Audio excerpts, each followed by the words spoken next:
You're watching college baseball on the SEC Network. Swayze Field, Oxford, Mississippi, getting set for Game 2 between the Arkansas Razorbacks and the Ole Miss Rebels, a top 10 matchup. Last night, Game 1 went the way of the Hogs, a 6-4 win for Arkansas. They pounded out 14 hits. Blaine Knight stays undefeated on the year, now 5-0. Ryan Rolliston took his third loss. Matt Cronin out of the bullpen, 3 innings scoreless for his 5th save of the season. Good Friday night and welcome to Swayze Field. Alongside former Ole Miss pitcher Brady Bramlett, I'm Richard Cross. Brady, we've talked about it in the past. Game 2 is that opportunity day. You either feel great about the entire weekend, you feel terrible about the weekend, or you leave knowing for both teams that you got a chance to win a series. Yeah, absolutely. So last night, Arkansas really proved the team that strikes first, both in the game and the series, really sets themselves up for good success for the weekend.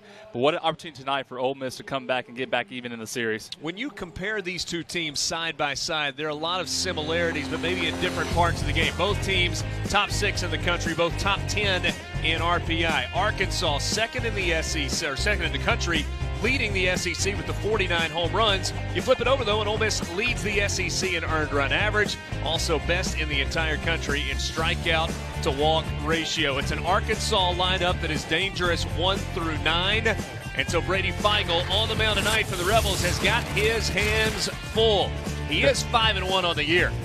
Rightfully so. Feigl's doing a great job for the Rebels on Saturday night. You know, he's a guy who's got a great fastball, great command. He's really going to sit in the low 90s. He has fantastic command of his off speed. He can throw it anytime, any count.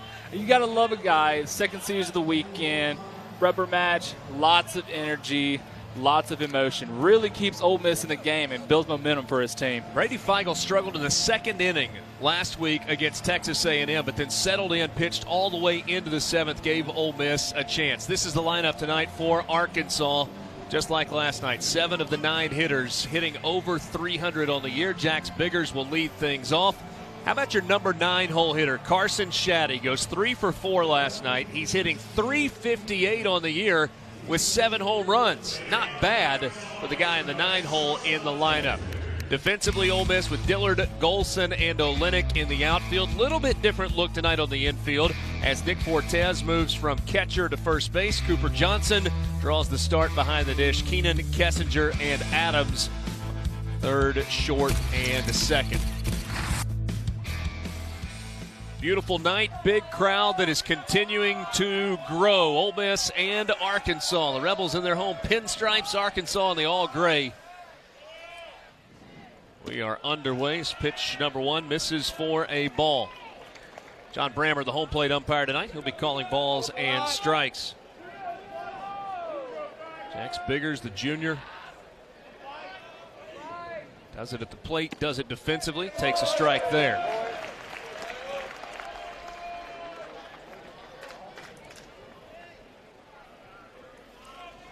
.344 average for the Arkansas leadoff hitter. Biggers, good speed, perfect 5 of 5 in stolen bases on the year. Puts this one in play right side. Fortes, tough flip to Feigl, who dances across the bag and got a foot down.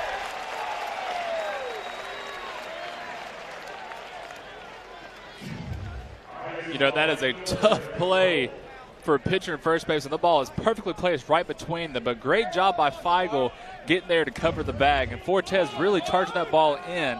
That's just a great play all the way around.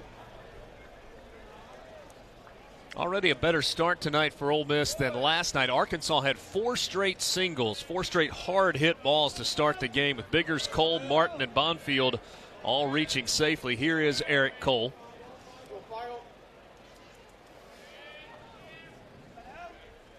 Cole was 2 for 5 last night. He fouls this one down the first base line.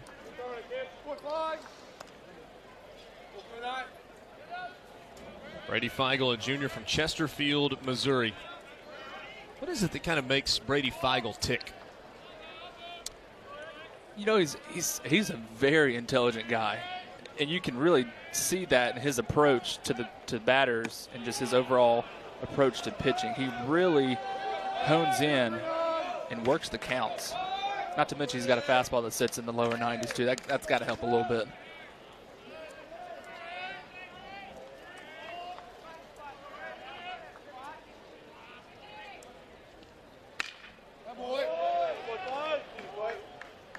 Feigl ahead in the count, 1 ball and 2 strikes to Eric Cole. Wins this year for Brady Feigl against Winthrop, Tulane, Long Beach, Eastern Illinois, and Tennessee.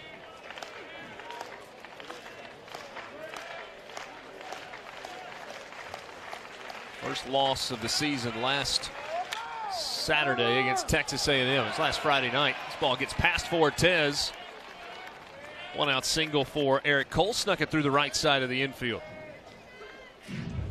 Cole really did a great job there. 1-2 count, stays back on that breaking ball. Really lets the spin work for him. Takes right there to the 4-hole. One of the things that Arkansas did well early in the ball game last night was hit when they were behind in counts, especially to start the ball game. Ryan Rolison kind of out over the plate, maybe a little more than he would have liked to have been. Here's the freshman Casey Martin, who's having some kind of a first year for the Razorbacks. He takes first pitch strike, fastball the outside corner. 7 home runs, 26 runs batted in, a .354 average.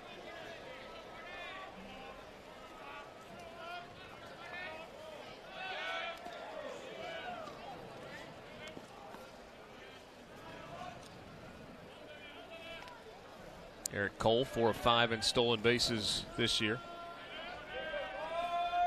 Razorbacks had 1 steal last night. They've not run a ton this year, 19 of 23 for the season. I mean, you really don't have to run when you've got so many home runs as Arkansas does. Your batter's doing the running for you. Do not run yourself into outs, right?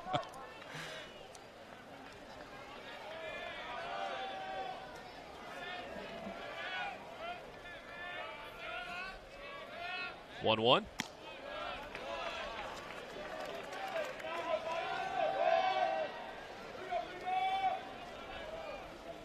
In the starts against Long Beach and Tennessee, Brady Feigl stepped onto the mound looking for a win to try and even the series. Ole Miss lost game 1 to Long Beach State. It was a Saturday doubleheader because Friday had been rained out, and so came in, pitched well, helped Ole Miss even the series. Same thing in the Tennessee series, the opening weekend of SEC play.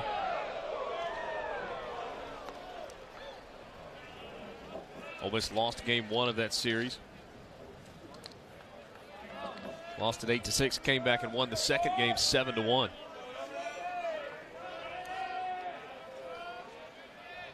The 2-1. Runner goes, ground ball left side.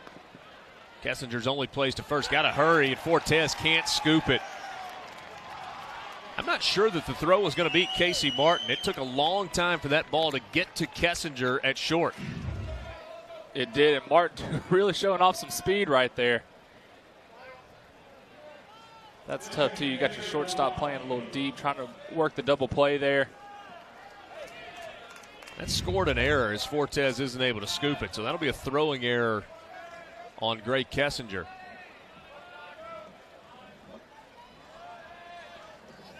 I'm not sure, though, even with a clean scoop, you're going to have an out at first base. Either way, first and second for Arkansas. With 1 out, Razorbacks trying to strike first for the second time in as many games. Here's Luke Bonfield. That falls off the glove of Cooper Johnson. Still going to throw to third, but not in time.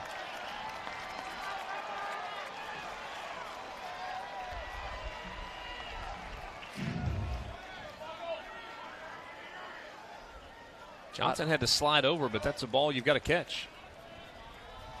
I don't know if there's miscommunication there with the pitch, or if I don't know. Like you just said, man, that's a pitch Johnson's got to catch. So now Arkansas with 2 runners in scoring position here in the top of the first inning after 3 ground balls on the infield.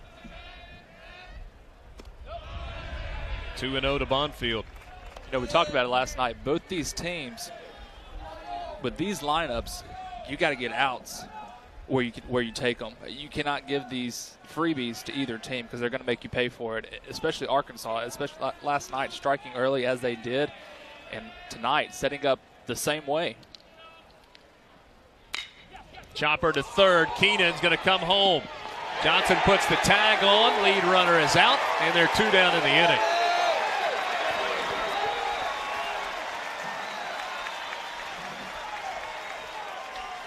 Talked some last night about where Keenan plays. He's at the edge of the grass, and that gives him the opportunity to get the out at home. That's the benefit of having your third baseman with good hands playing in like that. Get the leadoff runner. That right there saved Ole Miss a run and kept Arkansas from striking early again. So 2 down.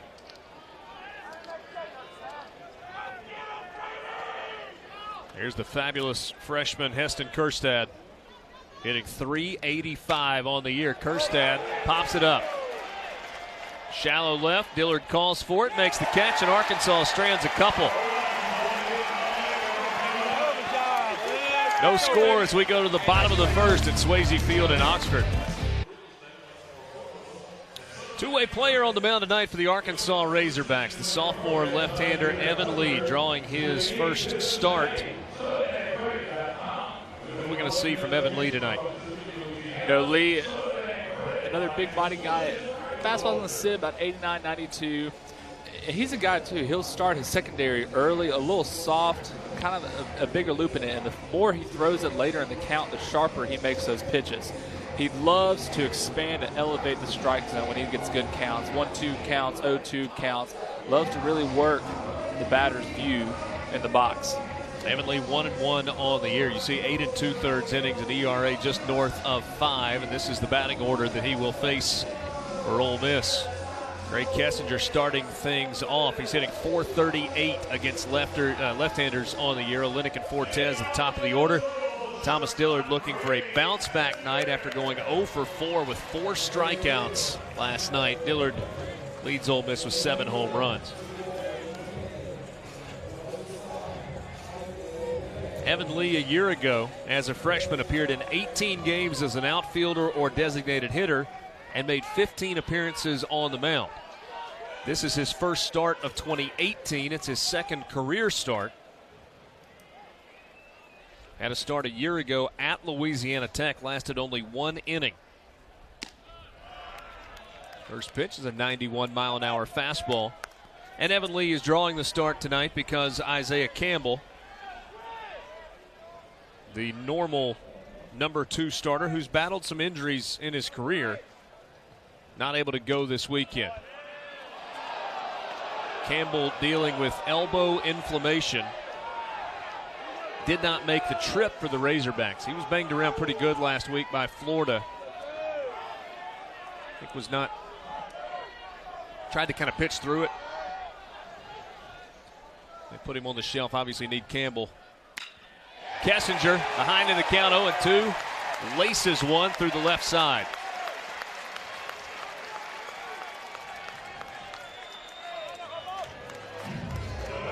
You know, we just mentioned Lee's a guy that he starts his off speed a little slower, a little loopier early on, but there really Kessinger really making him pay there for leaving that off speed hanging. First hit of the weekend for Gray Kessinger. He was 0 for 3 last night.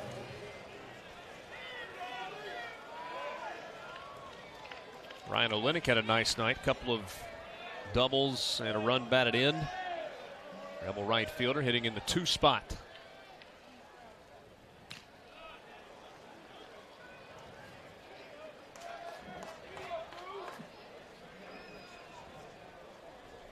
Grant Cook.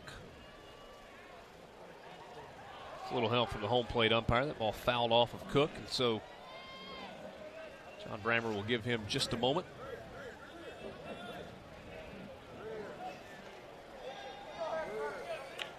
Fifth appearance of the year for Evan Lee. He pitched in relief against Bucknell at San Diego in the first 2 weekends of the season.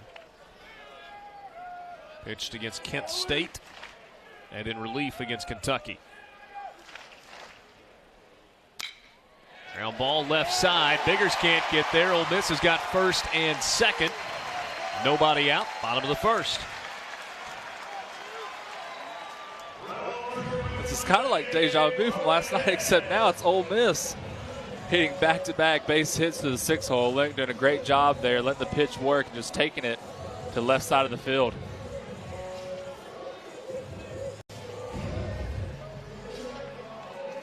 Yeah, Arkansas to start the game. Biggers hit one through the right side, and then Cole, Martin, and Bonfield all went through the left side of the infield. Here's Nick Fortes. Fortes hitting .393 against left-handed pitching this year.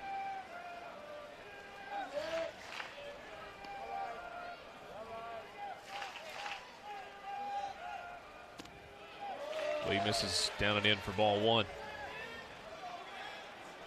Evan Lee took the loss against San Diego back on February 25th.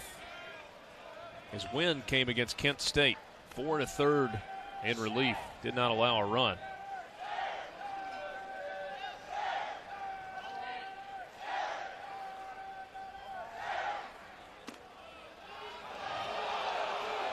One ball, one strike to Nick Fortes. You know what's tough for Lee is that he's a pitcher. He really establishes his fastball early in the strike zone, but a guy that can struggle to command his off speed. So as a batter, you're stepping in the box knowing that, hey, he's only got one pitch. He can really hammer in there. That's tough for a pitcher to compensate for that. Ground ball to third, backhanded. Step on the bag for one, throw across the diamond. That's a good play by Martin, who kind of plays no doubles defense at third. He plays deep and hugs the line. You know, Fortes really didn't get a good swing at that pitch, but Martin doing a great job staying there behind the bag, carrying his momentum forward, making a great throw to first base.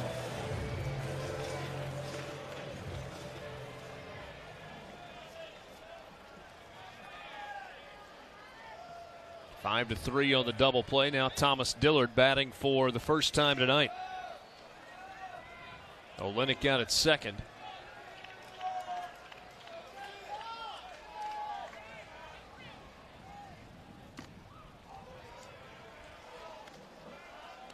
Dillard hit a 3-run home run on Tuesday night in Ole Miss's win against number 14 Southern Miss.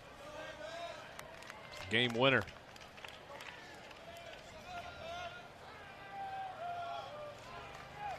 Very little wind right now.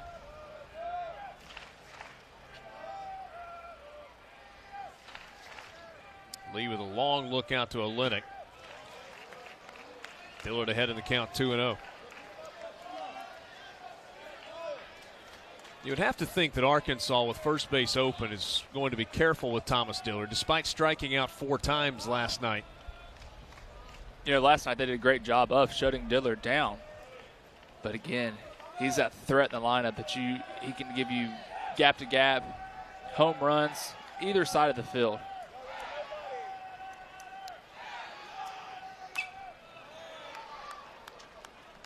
So to your point, they're definitely not going to give Dillard anything great to hit right here.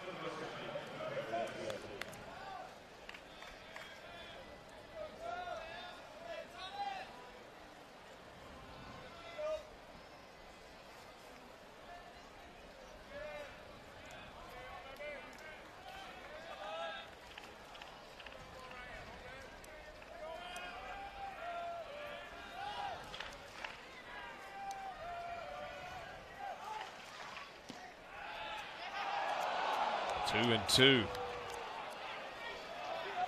Fastball had a little late life to it.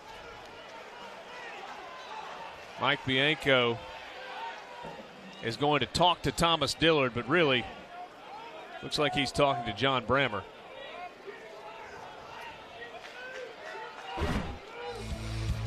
Kerstad, Fletcher, and Cole in the outfield. Martin, who's already made a good play over at third base. Bigger, Shaddy, and McFarland on the infield. Grant Cook catching, and Evan Lee on the mound. And now Cook, quick word to Evan Lee. I know Mike Bianco stood and talked to Thomas Dillard, or at least was looking at Thomas Dillard. I'm not so sure that he wasn't talking to the home plate umpire the entire time. Bianco in his 18th season took Ole Miss to the College World Series in 2014. Dillard, right side, base hit. Olenek comes around to score. It's an RBI single for Thomas Dillard. First hit of the weekend, and Ole Miss takes the lead in the bottom of the first. I guess it's a great piece of coaching right there. Go out, talk to your player. Next pitch, Dillard comes with a base hit. Great job there, staying back on that pitch, just taking it opposite side. And Ole Miss tonight being the first to strike. And we'll see if that pays off for the rest of the pace of the game.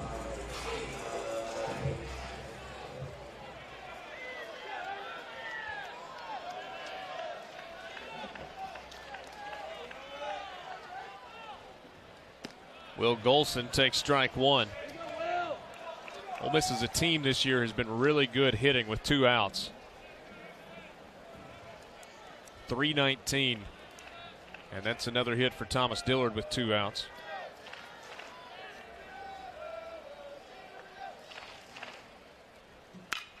Golson just fouled down the third baseline.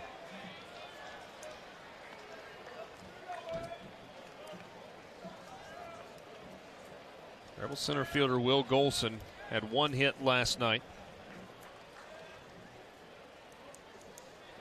It's been a tough year at the plate for the senior captain from a batting average standpoint, but he has been productive. Has driven in 20 runs on the year.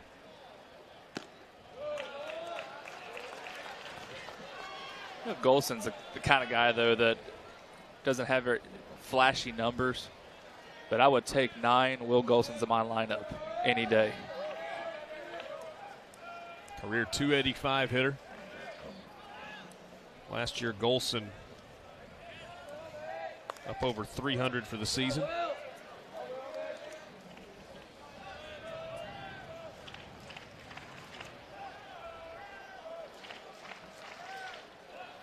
Dillard picked off. Throw is high, but the tag still down in time. And Ole Miss loses one on the bases. Going on first move, left-hander went to first instead. RBI single for Dillard makes it 1-0 Ole Miss. Maybe a little cool, just a little. Gonna drop as the sun goes down. Kind of a perfect night for that on the grill. Is that bacon wrap kebabs? Am I just dreaming that? That looked good. No matter what it is, either way, I'll take 2 of each. They can bring them on up here if they like. A big crowd tonight at Swayze Field, biggest of the season. When you factor in kind of all the parts of the ballpark are continuing to fill in.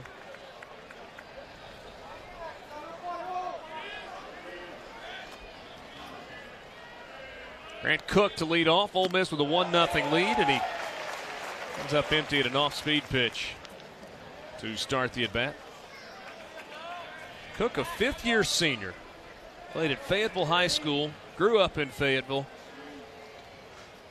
Outstanding defensive catcher.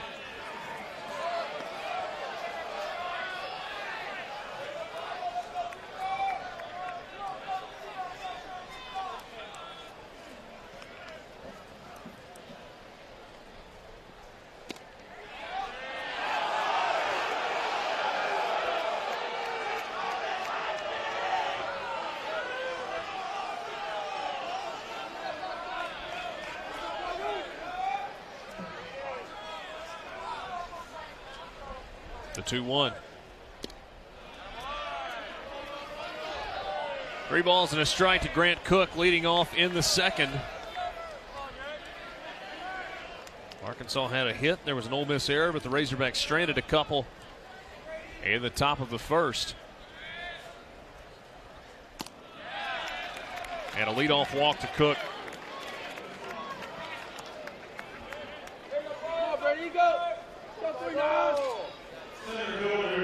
But that's tough as a pitcher after your team gets you a run just the last inning, come out and walk the leadoff batter. That's something that Brady Feigl, you got to lock in, really concentrate on getting that leadoff out, because that's another lineup. This Arkansas lineup is going to make you pay for these freebies. Here's Dominic Fletcher. Heading from the left side against the right-handed Brady Feigl. Come on, ready to go. Go back in there, Freeman.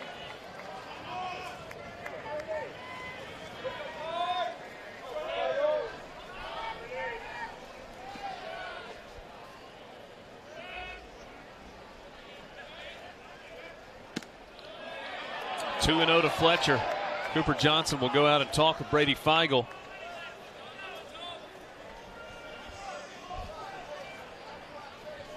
It's the second inning last weekend against Texas A&M where Feigl had some issues. He's been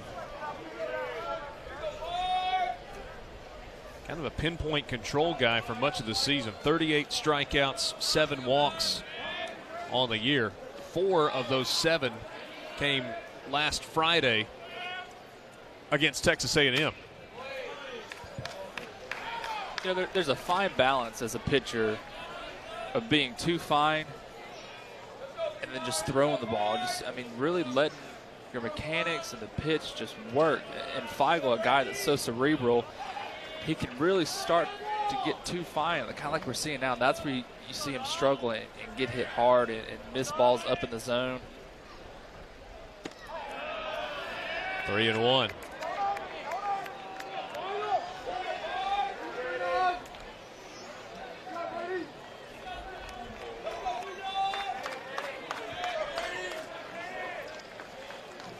Ole Miss got a run in the bottom of the first inning.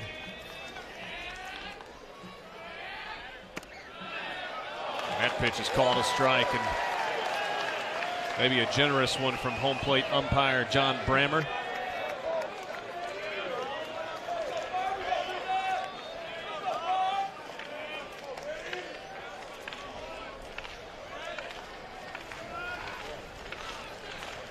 Full count, runner at first. Nobody out, top of the second. Chopped on the infield with the runner going. Tough play. Adams will have to hurry. He'll just put it in his pocket.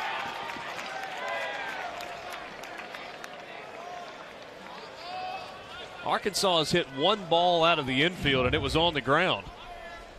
That's a tough ball to handle as a fielder. Perfectly placed right there between Feigl and Adams. Just the height that ball had off the bounce from front of the plate. Wow. First 7 to the plate for Arkansas. Biggers grounded out to first. Cole slipped one past Fortes, who dove for it at first. Casey Martin reached on a throwing error. Bonfield a ground ball fielder's choice, and then Kerstad popped out to shallow left field. And here in the second, a walk and an infield single for Dominic Fletcher. Razorbacks in business, top of the second inning.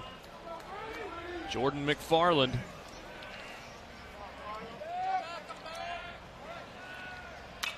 Ground ball back to the mound. Feigl.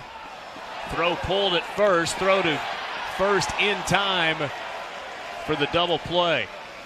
Or excuse me, for one out, and Mike Bianco out to talk with Jason Millsap.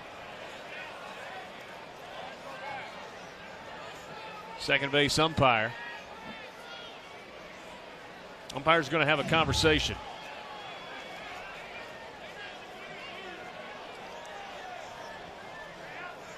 And what Gray Kessinger said was, I know I missed the bag, but I tagged him. So watch, he catches it, pulls him off. He tries to reach out and tag Fletcher.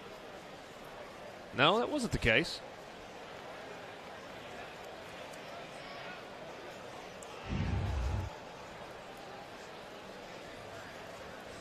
So the question only is whether or not Kessinger was able to keep his foot on the bag, right?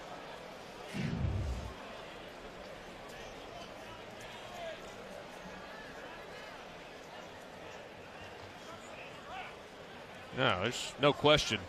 Safe at second. Ole Miss did get the out at first.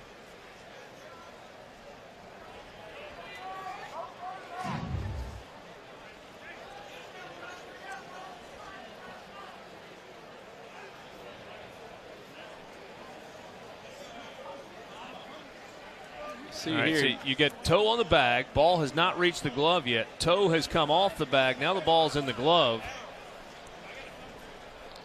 There's no tag. I thought initially that's what maybe Gray Kessinger was saying. Not even an attempt for a tag. Yeah, that's a waste of a coach's challenge. Yeah, there's no doubt there. He's completely off the bag. And this is one area where a head coach needs some help from his players. If you know you made a play, you then encourage your coach. Coach, I got him. But that whole, I got it, when it's pretty clear you didn't, kind of puts your head coach in a tough spot. And sometimes I realize in real time a player may think that he made a play that he didn't. It's a good balance. I mean, of course, you want your guy to be like, gung-ho, coach, I got him. But now with these new rules and the challenge system, I mean, as a player, you got to be heads up about that and be like, Coach, I mean, I really got him. You need to take this forward. And by the way, let's not lose sight of the fact that should have been a double play. It all starts with Brady Feigl making a poor throw to second base. That should have been an easy 1-6-3 double play. Instead, it's just going to be 1-6-3 with McFarland out at first.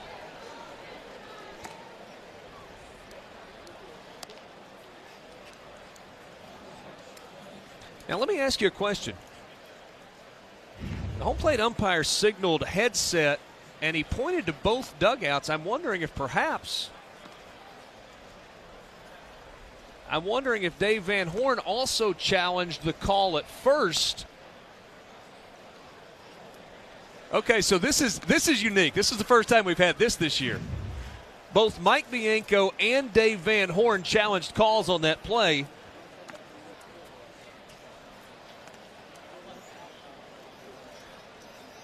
And Brady, I think the umpires got both of them right.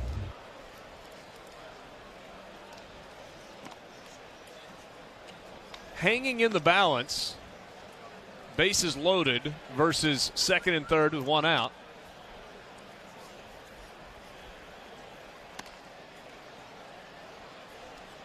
I think very clear from what we saw, the runner at second is going to be safe.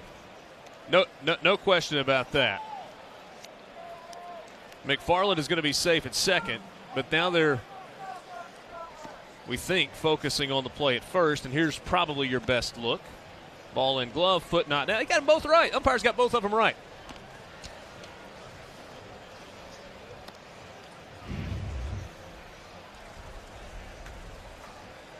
The good and the bad of replay, right? The good, get it right. The bad, here we are. Brady Feigl has thrown about 30 pitches, just staying loose during the replay.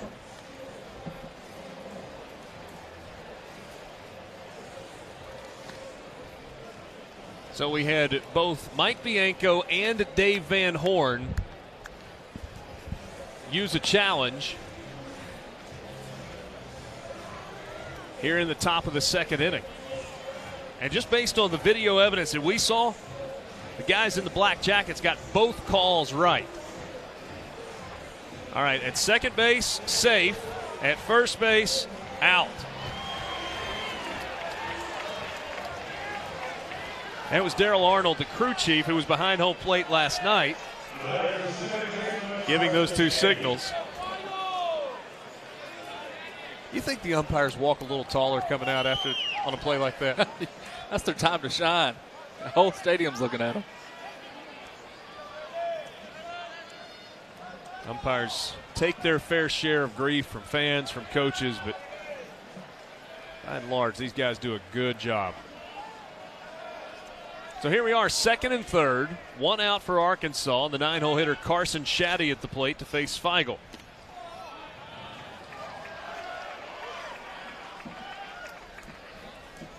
Somebody's not on the same page. Either Brady Feigl or Cooper Johnson. Not on the same page from a signal standpoint, because that's the second ball that Cooper Johnson just dropped tonight. Man, that's something that you're pitcher and catcher. You got to be in constant communication. You got to be on the same page every pitch, because especially the runner on second and third, you got to be heads up. That's a potential run if he gets by. And that cost Brady Feigl a strike. That was a good pitch that was just dropped. Fly ball, left center field. Neither guy going to get there. Falls in front of Dillard, and Arkansas ties this game at 1 apiece on an RBI single from Carson Shaddy.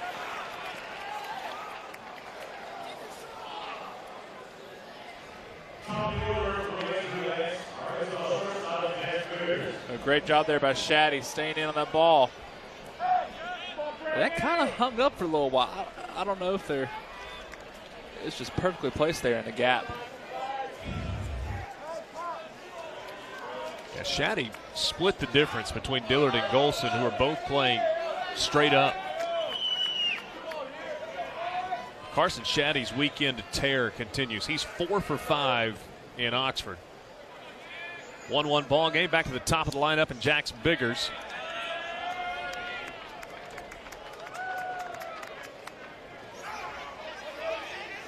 You got to love it when your 9 holes hitting 358 and then goes right there, base hit, RBI. It truly feels like back-to-back leadoff batters.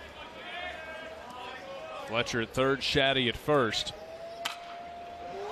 Fletcher sounded like that was off the end of the bat, and kind of a false break there. Over the shoulder catch by Adams. What a play by the Rebels second baseman.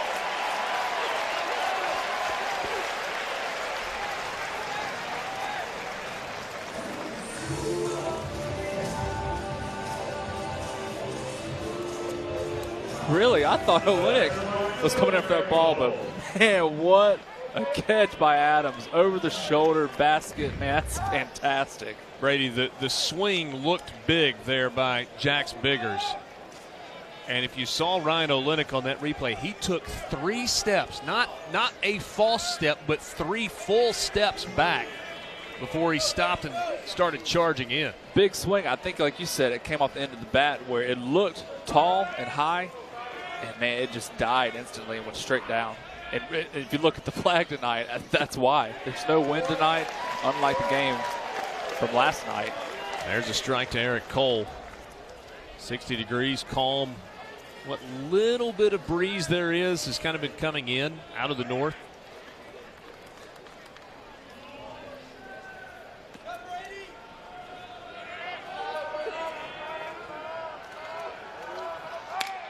Ground ball left side. Kessinger can't get to it, and Arkansas gets a 2-out base hit to take a 1-run lead. Fletcher comes home to score. RBI single for Eric Cole. Cole there, just absolute precision in that swing and that hit. Placed perfectly out of reach of Kessinger deep in that 6 hole.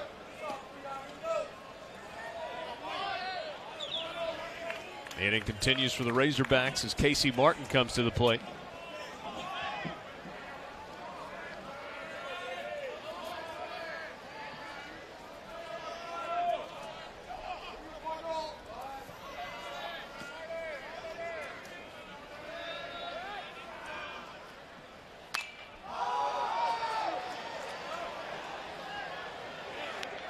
Ortez makes the catch in foul ground.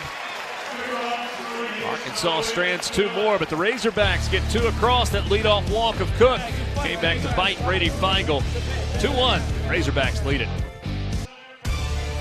Sunday, it's the final game of a 3-game series between number 8 Vanderbilt and number 2 Florida at McKeithen Stadium in Gainesville at noon Eastern, right here on the SEC Network and the ESPN app. A gorgeous night.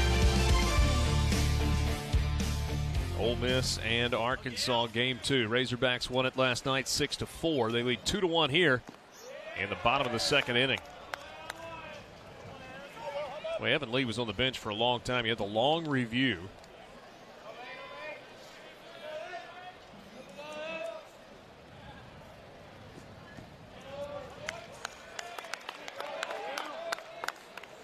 But hey, he comes out with 2 runs in the lead to start this inning off.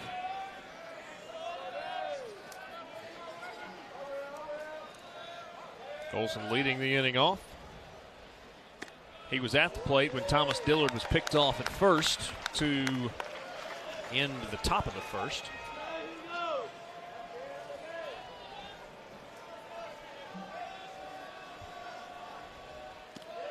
Four-pitch walk from Evan Lee. That is not the start to the inning that you want right after, as you said, Brady, your teammates give you a lead. You know, that's not uncommon, though, after you mentioned Lee really sat in the dugout for a while there. You had the review, you had a lot of hits and 2 runs. That's tough as a pitcher to come back and find your rhythm again after sitting in the dugout for so long.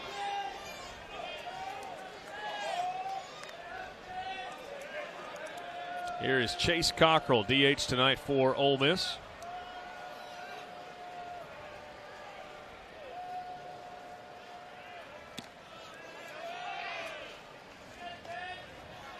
Strike 1. So, Richard, that pitch there, that 77 mile per hour, that's a slider, big loop in it. He throws that again, he'll crank it up to about 80 and have a lot sharper, almost cut-like action compared to that big loop. This ball hammered down the third base line past the diving Martin. Will Golson, first to third, he'll slam on the brakes. Double for Chase Cockrell.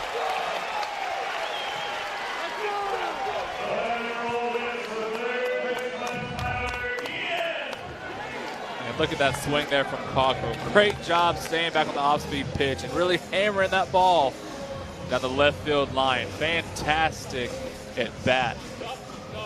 7th double of the year for Cockrell. That is the 4th hit of the game for Ole Miss. Wes Johnson, pitching coach for Arkansas, will go out to talk with Evan Lee.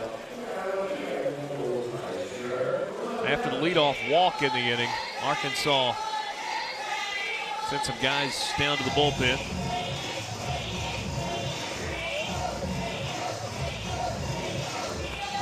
It's the right-hander Bryce Bauman,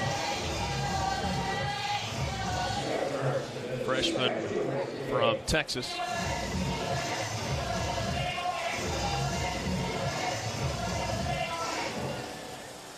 Leadoff walk to Will Golson, followed by a double down the left field line to Chase Cockrell. We talked about Casey Martin, the freshman third baseman, who's really, really good defensively. We've seen that already tonight on display. Talked about kind of how he positions himself. And he hugs the line at third base. He's 2 steps, a dive toward the third baseline, and his body goes across the foul line. I mean, it goes to show how hard Cockrell hit that baseball right there. Kind of the point, yeah. Here's Tyler Keenan, a left-handed hitter against the left-handed pitcher. Breaking ball falls in for strike 1.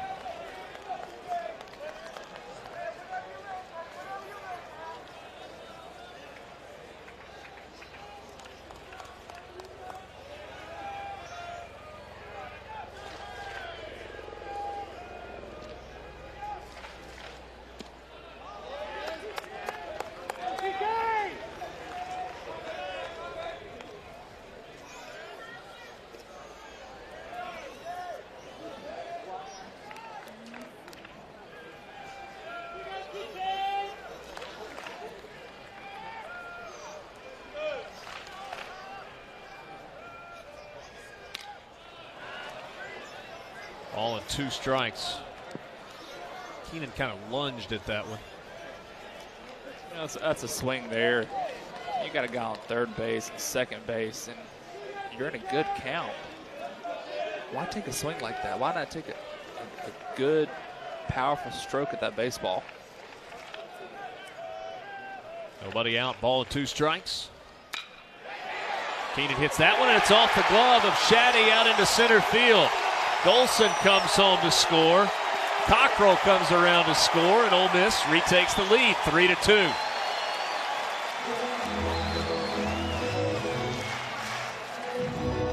You know, a much better swing there by Keenan. Kept his hands back. Really makes Lee pay for that off-speed pitch right there.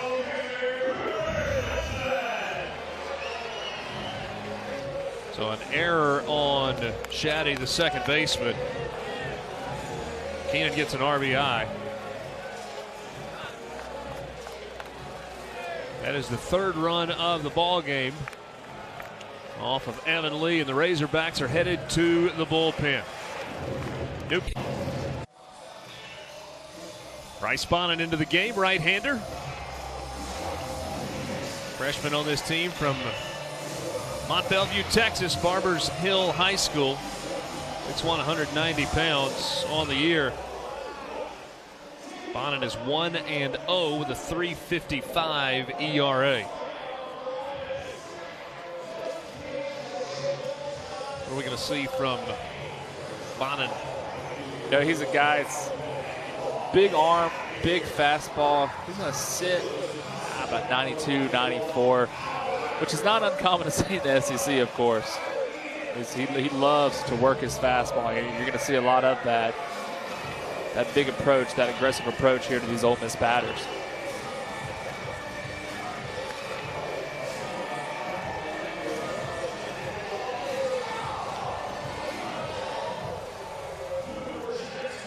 Walk and a double to start the inning. Then Tyler Keenan picks up an RBI on a ground ball that Shaddy could not handle. Just the third error of the year for Carson Shaddy, Arkansas second baseman. That chased Evan Lee, the starter, and now Bryce Bonnet in the ball game. As Cooper Johnson, batting in the 8-hole, comes to the plate for the first time tonight.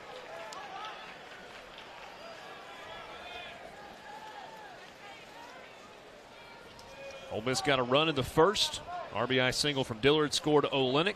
Arkansas answered with 2 in the second. Rebels have gotten those 2 back and still have nobody out. Leading 3-2. Bonnet, first pitch, fastball, strike the knees to Cooper Johnson.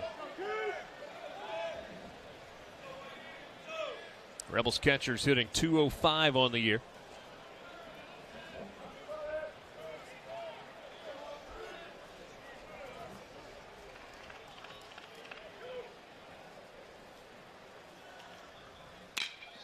This one hit to third. Martin goes to second for 1, to first. That ball got away.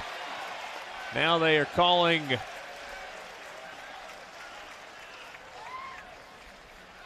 an out at second base, but giving Cooper Johnson the second base bag. Oh, now you've got a double play called as second base umpire Jason Millsap. I thought that was the signal that he was giving, and Mike Bianco now is coming out of the bullpen, or out of the dugout. They're saying that Tyler Keenan slid through the bag, created a collision, and so an automatic double play even though the throw sailed.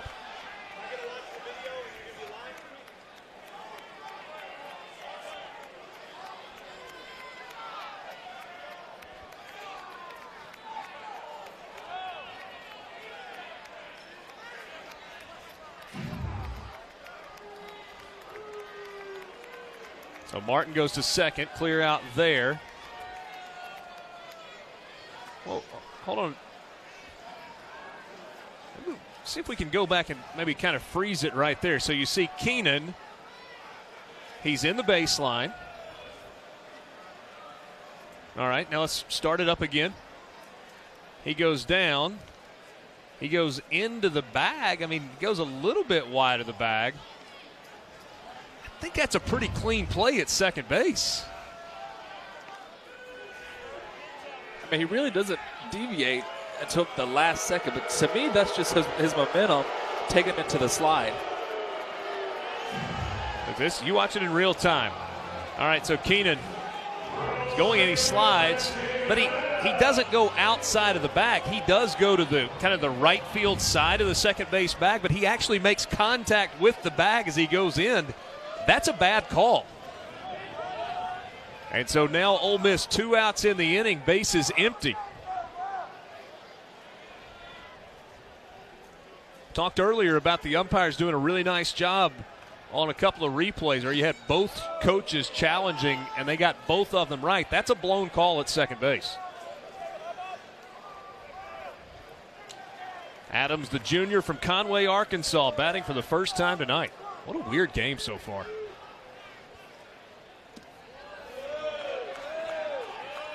Two 2-0 to Adams. Bonnet out of the bullpen. Second pitcher used. The first inning, you've got a double challenge on a double play. And now, you've got a call like you see here. We're truly, like you said, I think that's the wrong call. Jacob Adams takes a strike, now 2-1.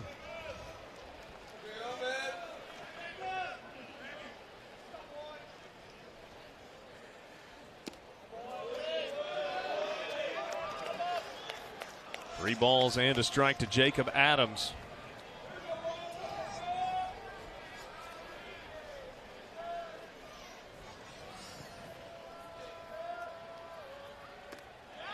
Adams kind of a three-quarter swing. He waved at ball 4.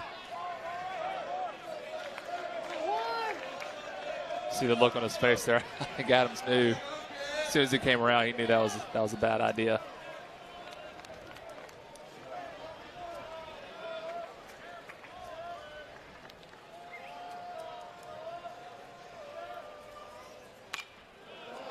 Adams stays alive at the plate.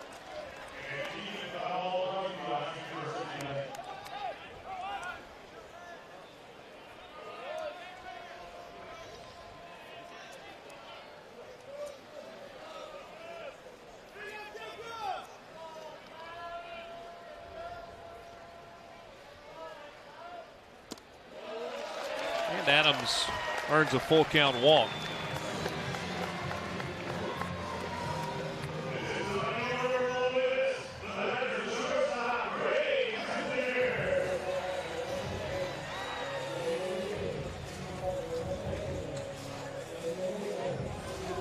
Back to the top of the lineup, and Gray Kessinger, who had a base hit his first time up, grounded it between third and short over in the 6 hole.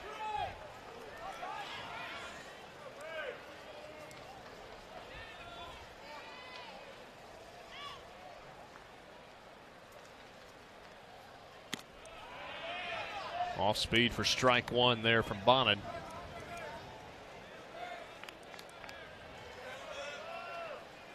Bryce Bonnet snapped that one off for the strike. That pitch to me, it looks more cut-like than a slider. Because it's firm, whatever it is. Yeah. 86, 87. 7th appearance of the year for Bonnet. He has made 1 start this season. 14 strikeouts, 6 walks.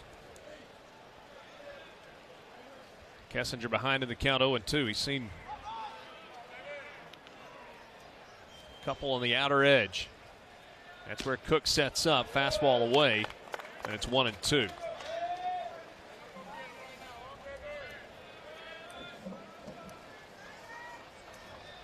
You know, this Arkansas staff in general, they really like to expand in good counts. You see 0-2s and 1-2s.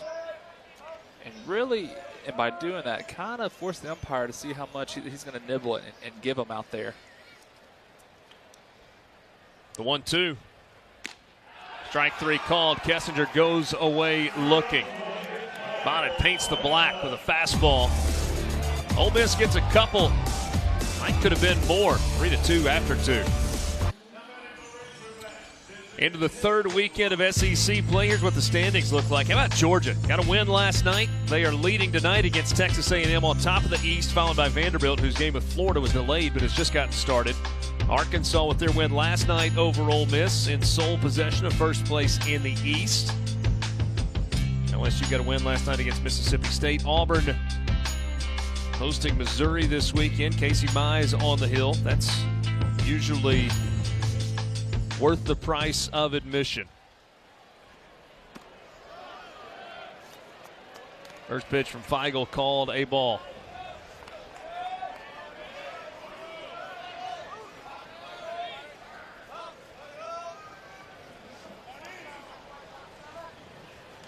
Luke Bonfield, the cleanup hitter, leading off for Arkansas. Hits it back to Feigl. 1 away. All right, honesty time. You're pitching. you get one of those. Do you like that ball right back to you where you can kind of make the play yourself, or would you just assume that be a ground ball to short or to second? A ball like that, it's hit so hard. I mean, you don't have a choice but to try to make the play. But you're not begging for ground balls back to the mound. Definitely not. I'd much rather my shortstop or second baseman make that play. Swing and a miss. Big cut there by Kerstad. He's seen 2 pitches and has swung at both of them tonight. Popped out to left field to end the first inning.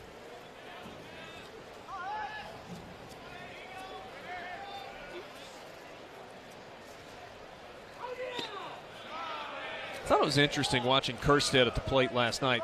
First time seeing him in person. In his first 2 at-bats, took 2 strikes, or struck out twice. Had a couple of pitches where he looked like he was really uncomfortable with the call that the umpire made. This ball hammered back up the middle. Base hit for Heston Kerstad. But then the third at-bat that he had in the 5th inning, everything looked smooth and fluid, looks like this swing. You know, as good as he is, fantastic batter, he is young. I think last night he's really just getting a feel for the atmosphere. Opening series game and a great atmosphere here at Swayze. I really think he's just settling in. And tonight, and later on, and last night, he's really good swings, fluid.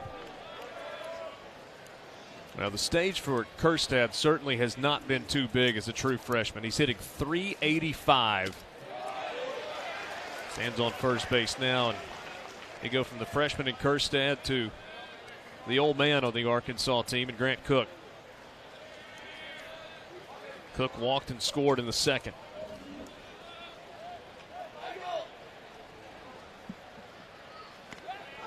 That ball blocked nicely by Johnson.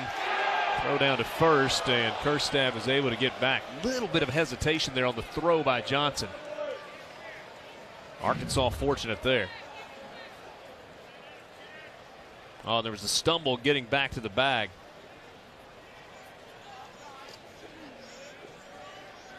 You know, instance like that, I think Johnson just in a split seconds got to evaluate, is it worth making a throw like that? And I think he decided to make the throw after he saw Kerstad stumble there in the base path. That pitch called a strike. Cook didn't like that. And I certainly understand why, because it's not a pitch that's called a strike on a regular basis. It's just not. Most umpires will not call a strike at the belt. It might be good for the game if you called more belt-high strikes. You talk about pace of play. I'm not saying expand the strike zone. I'm just saying call the strike zone, because the strike zone is, you know, it's above the belt. It's middle of the stomach down to the knees. Well, too, you got to, as an umpire, once you establish your zone, man, you can't deviate from that. You got to keep it the same, consistent through the game. That's really a lot of time you see people talk back and forth with the umpire. Fly ball to center. 2 down in the inning.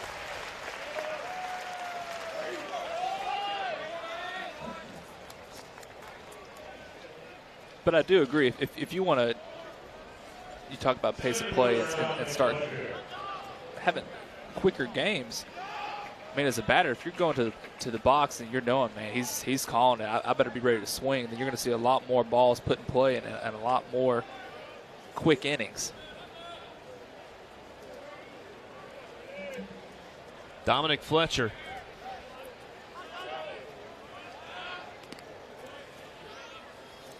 Fletcher singled in the second inning. Chopper over on the right side of the infield, came around to score. Driven in by Eric Cole. Ole Miss leading 3-2, top of the third. Weigel off the plate there.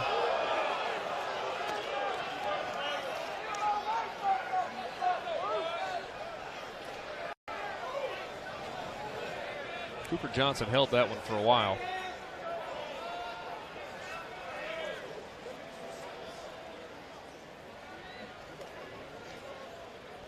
1-0 to Fletcher. Out back.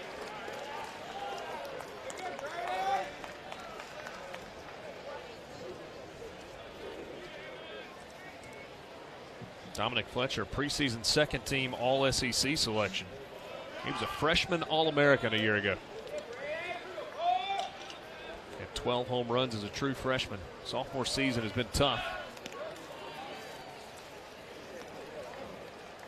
Kerstad not a big threat to run. He's got one stolen base on the year.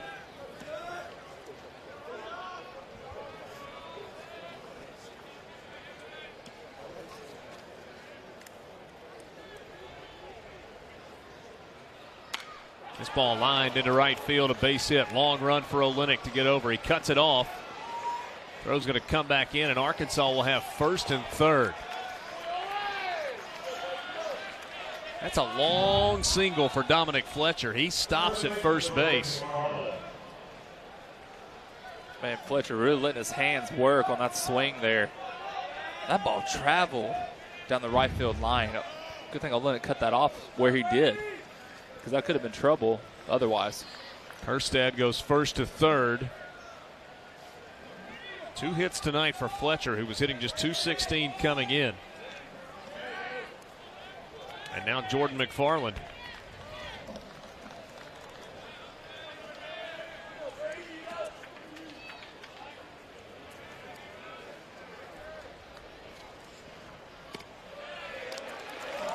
Good breaking ball from Brady Feigl.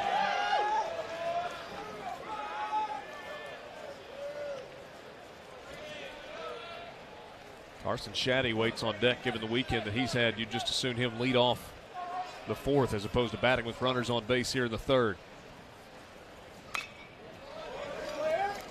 McFarland now behind in the count, 0-2. You know, here in an 0-2 count, this is where the Ole Miss staff has struggled. They struggled last night, and now Feigl, if he can capitalize on a great count here and lead these 2 runners stranded, that's a great job here minimizing this inning. The 0-2. Chased one in the dirt, tagged out by Cooper Johnson. That ends the inning. Arkansas is stranded 6 runners through 3 innings. Rebels 2, 3, and 4 coming to the plate. Back with you at Swayze Field in Oxford, 3-2 as we go to the bottom of the third inning. We're joined now by last night's starting pitcher, Blaine Knight. Picked up his 5th win of the year. You see the number, 6 innings, 7 hits, 4 runs, only 2 earned. Blaine, Richard Cross and former Ole Miss pitcher Brady Bramblett with you in the booth. Appreciate a few minutes of your time tonight. Good pitching last night. Oh, well, thank you. Take us through that game. Kind of a weird game early, especially with the rain delay. How much of an effect did that have? Not a terribly long rain delay, but just kind of slows everything down. Yeah, I mean, it slowed it down. It definitely got me out of my rhythm. And so, I mean, it was tough to get it back. But, I mean, you know, that's part of baseball. You got to bounce back from, which I count that as adversity. So you got to bounce back from it and keep doing good. I got to ask you about your reaction. You faced Thomas Dillard, and you had some success with him last night. I think struck him out 3 times in the ball game. You had a big smile on your face, though, after the long foul ball strike down the right field line. They went back and reviewed that. Was that just a sigh of relief? Oh, no, I knew it was foul. You know, I could see it from the mound. And, you know, I mean, everybody was kind of going crazy. And I was like, hey, you know, I mean, if they overturned that, I was going to be a little upset. But, I mean, from my angle, it was foul. So, you know, I mean, I was just smiling because everybody was going crazy. Boy, what's your, as a guy that I know what it's like to throw on Friday nights, that opening night, what's your mindset coming against an offense like Ole Miss and really just the entire SEC this season? There's some big batters out there. Oh, you know, I mean, I'm trying to do whatever I can and pitch to where I'm good at. You know, I mean, my off speed's been really good the past couple weeks, so I've kind of stuck with that for the most part. You know, fastball command was shaky early last night, so I just kind of pitched my strong suit, and then, you know, they kind of started jumping on it, and I had to change up a little bit, but you know, I just try to pitch my strong suit, and then if it doesn't work, I'll just switch over and do something different. Ryan Olenek with a leadoff double for Ole Miss in the bottom of the third. And Blaine, on the flip side of that, what's it like having an electric offense behind you like you've got? I mean, you guys are hitting the cover off the baseball. Oh, you know, it's awesome. I mean, I love run support, and, you know, I mean, I'm never really worried about not having any of that so far this year. You know, they've done an outstanding job, and, you know, I hope they keep it up because it makes my life a lot easier. Nick Fortes at the plate for Ole Miss. Ryan Olenek over at first. Second year that Wes Johnson has been with you guys as the pitching coach. What does he kind of bring kind of from a mentality standpoint and from a teaching standpoint? Oh, you know, I mean, Coach Johnson's awesome. You know, I mean, he's big on the TrackMan data and stuff like that, you know, and I think that helps a lot, you know, to be able to see what numbers make you successful and what numbers don't. And so, you know, he's brought that to the table, and then, you know, he makes you have a bulldog mentality. So, I mean, you can't be weak-minded and pitch in this league. You know, you can't give in. You can't do that kind of stuff. So I think that's been the biggest part of our success so far this year. Olenek gets down to second on the wild pitch. That one got away from Bryce Bonin. You mentioned the TrackMan data, and that's something that has grown in college baseball, and people talk about exit velocities and spin rate. What is it that you guys look at that you think helps make you a better pitcher? You know, the spin rate's a big part of it. You know, everybody's got a different spin rate, and, you know, high spin rate's really good, and then low spin rate's really good, you know. So mine's a little above average, you know. So, I mean, I know how it feels now because I can throw in a pin, I can look at the data on it and know what it feels like and know what that ball does for whatever spin rate that is. So, you know, what my spin rate is, I know where it's going to be successful at, and you know, I got a feel for it so I can go out there and repeat it and have success. Blaine Knight improved to 5-0 on the year last night. He's got a 2.01 ERA. Kind of from a big picture standpoint with this team, obviously you guys have had a lot of success. Incredible offensive weekend with Kentucky. Lose 2 last weekend at Florida, but in great shape overall. Do you talk about team goals? I mean, is it Omaha or bust? Do you guys talk about that, or is it a little bit more of a game-by-game mentality? You know, I mean, obviously the ultimate goal is to go to Omaha and win it, you know, and I mean, we all know that. We don't talk about it. You know, we kind of take stuff game to game. We're just trying to win one game at a time. But, I mean, obviously our ultimate team goal is to get to Omaha and win. Blaine, really appreciate some of your time. Good pitching last night, and wish you guys the best all season long. Well, thank y'all. That's Blaine Knight. He was the starting pitcher last night for the Razorbacks. Got his 5th win of the season. Ole Miss with a runner on second. Fortes now on a 3-1 count. Olenek led the inning off with the opposite way single to right. Got the second on the wild pitch. We'll get a chance to visit with Ryan Rollison coming up a little bit later in this ball game as well. Ole Miss's Game 1 starter.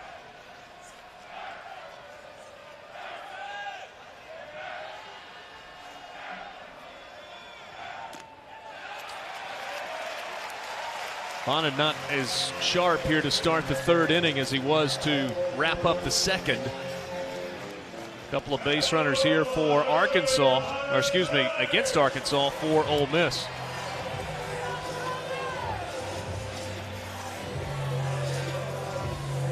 And now Bonin's got to face Thomas Dillard from the left side with 2 runners on base.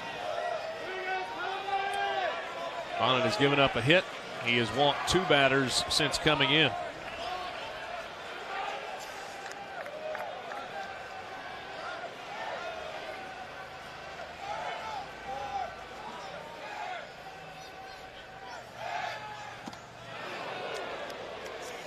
I think Dillard was trying to make it 6-2 with that swing.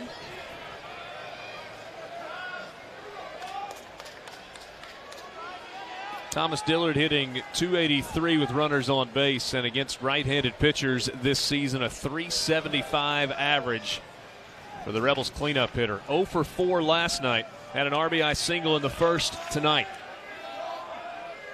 Olenek at second, Fortes at first.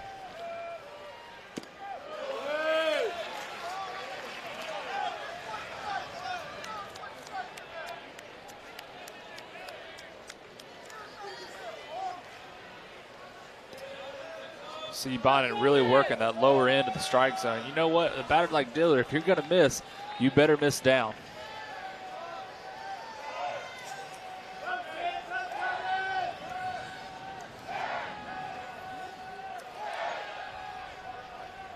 One from Bonin. Well, that's a good location. 94 miles an hour, inner half.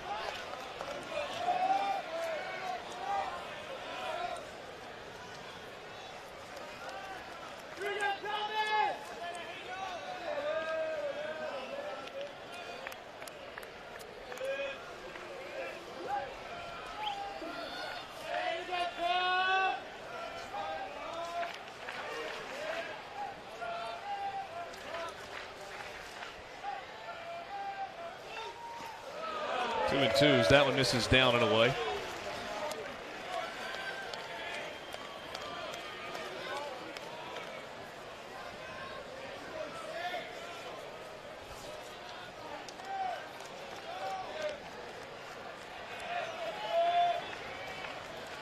Ole Miss trying to add to a one-run lead. First and second, nobody out. There's been no shortage of base runners in this game for either team.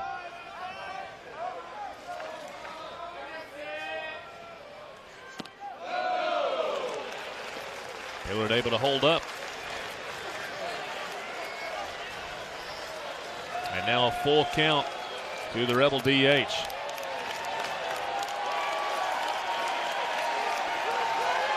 As a pitcher, do you feel like you have to throw a fastball here? With a batter like Dillard, even in a situation like this, I don't think a walk is going to hurt you as bad as potential long ball that Dillard can hit. Fly ball. Did not get all of that one. Hits it to center. Olenek tags. Here comes the throw from Fletcher. Good thing that Bonnet was backing up, and there will be an appeal to second base. Second base umpire says that Dillard did not leave early.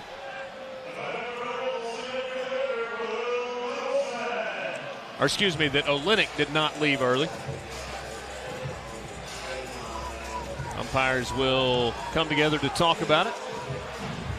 We'll give you another look. Foot on the bag. It's close. We'll take another look in just a moment. Arkansas is challenging this. This is the second challenge of the game. It will be the last challenge of the game for Dave Van Horn. All right, ball still in the air.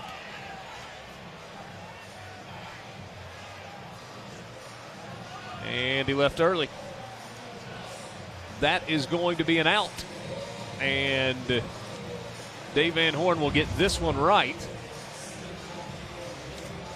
But he will not have any more challenges remaining. It's not like an NFL-style challenge where if you get one right or you get the first two right, you get an additional challenge. A maximum of 2 challenges for coaches in the ballgame. You get an out, though,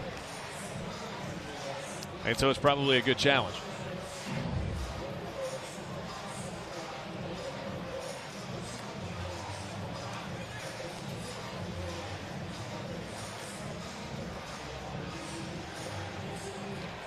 So on top of Dillard flying out to center field, Ole Miss will lose a runner in scoring position, and you go from runner at second with 1 out to bases empty with 2 outs. I'm saying it like it's a foregone conclusion. It's pretty clear, though. This is the point of replay. Yeah, I think definitely from that view there, I think it's clear that he left early. That is huge for Bonnet. Being able to get out of an inning like that, facing such a big batter like Dillard. So again, that was the second challenge of the ball game by Dave Van Horn. So he is out of challenges. Ryan Olenek left early, and there are 2 down in the inning.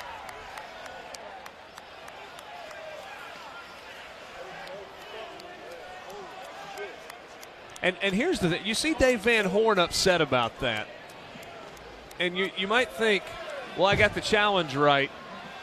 But his point is, you should get that call right without me having to burn a challenge.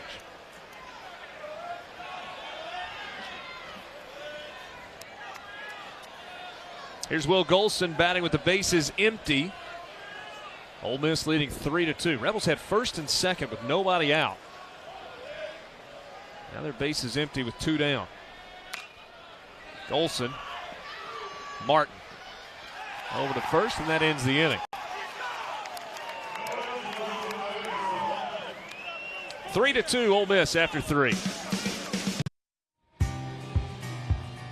2 runs, 7 hits, and an error for Arkansas. 3-5 and 0 tonight for Ole Miss. It's the Rebels leading 3-2. A big crowd at Swayze Field. Both of these teams accustomed to big crowds. LSU, for the 728th consecutive year, leads the country in attendance by about 2,600. Ole Miss, this was coming into this weekend, 8,100. Last night's attendance, 9,619. Certainly appears to be well over 10,000 a night. So that number going up. You see Arkansas, and then these are sorted by total attendance. Arkansas actually third in average attendance per game. LSU, Ole Miss, Arkansas, and South Carolina, the top 4 in the country. Then you see a drop-off per game average down below 5,000 for Texas. These two of the great fan bases in college baseball. And if you go around to these different stadiums, you really feel the energy, just the atmosphere that the fans and this attendance has. And I think that's what really separates SEC baseball from other conferences. Keenan unloads it in a hurry. Shaddy is retired, and that is an accomplishment this weekend. It was 4 for 5 on the weekend prior to that at bat. First out here in the 4th, 1 away.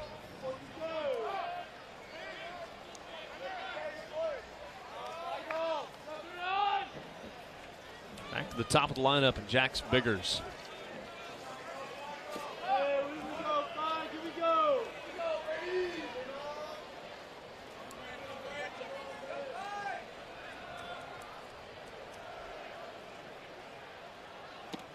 Biggers takes strike 1.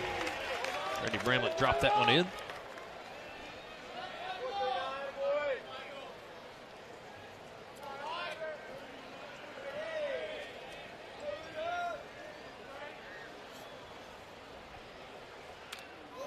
Oh, and 2 after the foul ball.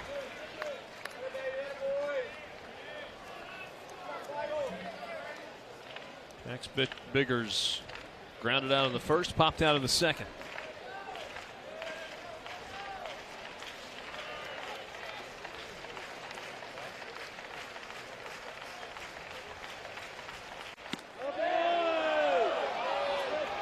Ball and 2 strikes as Feigl works away ahead of the count, 0-2.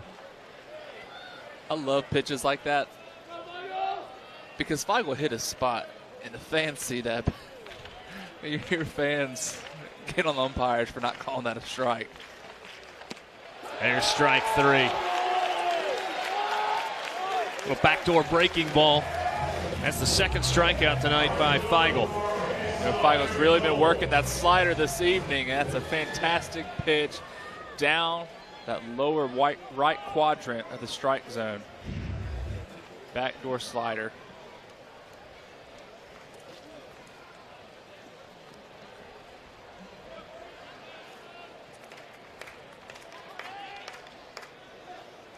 Two out in the inning. Here's Eric Cole.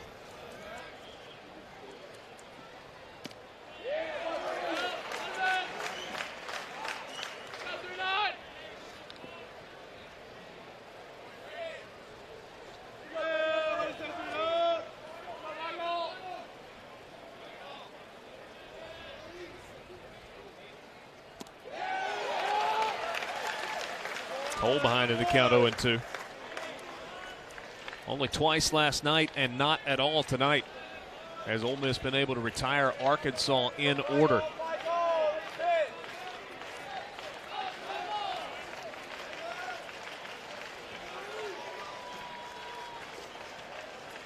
Freddie Feigl trying to have a 3-up, 3-down inning. Ground ball to second. Adams over to first. And that's a good top of the 4th for the Rebel pitcher Brady Feigl. 3-2, Ole Miss leads it coming to the plate in the bottom of the 4th. Tomorrow on the SEC Network, it's the Garnet and Black game.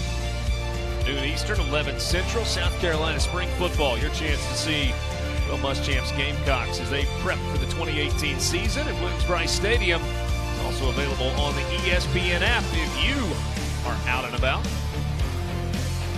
We are glad to be with you tonight. Bridger Cross, Brady Bramlett, Swayze Field in Oxford. Last night, Arkansas won 6-4. Tonight, Ole Miss leads 3-2 as we go to the bottom of the fourth inning. Chase Cockrell leading off.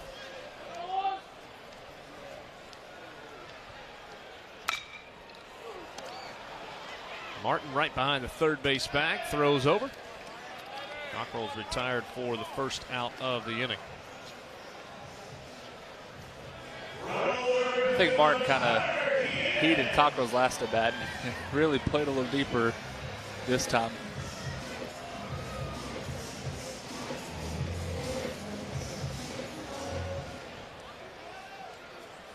Here's Tyler Keenan.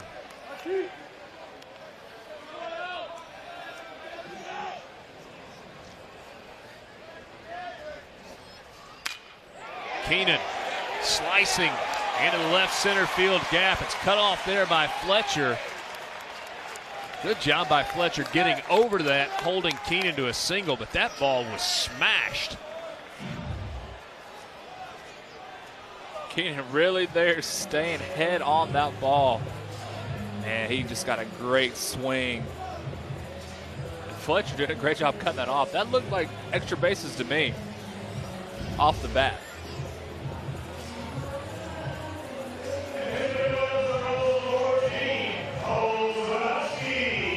Mike Bianco making a change in his lineup. Cole Zabowski will pinch hit here for Cooper Johnson.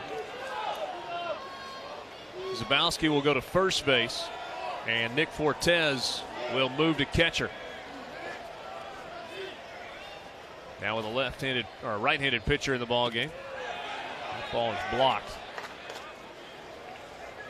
Zabowski, the sophomore from Lawrenceville, Georgia, hitting .309.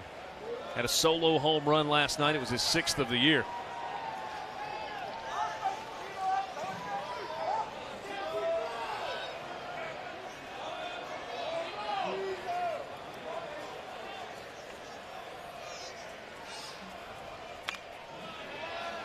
All in a strike now to Zabowski.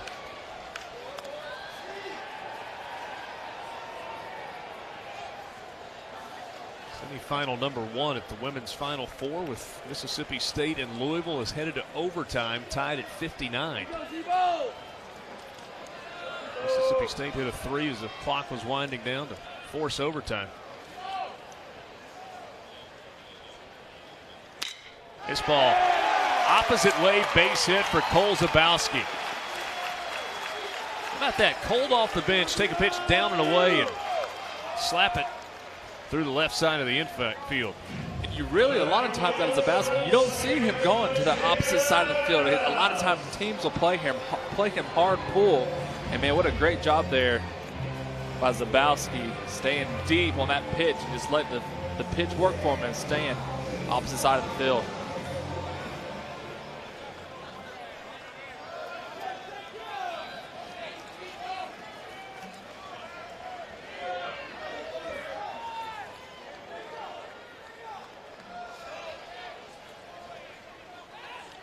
Bryce Bonin for 2 1/3 so far in relief of Evan Lee, the starter. Bonin has allowed 3 hits, struck out 1 and has walked 2.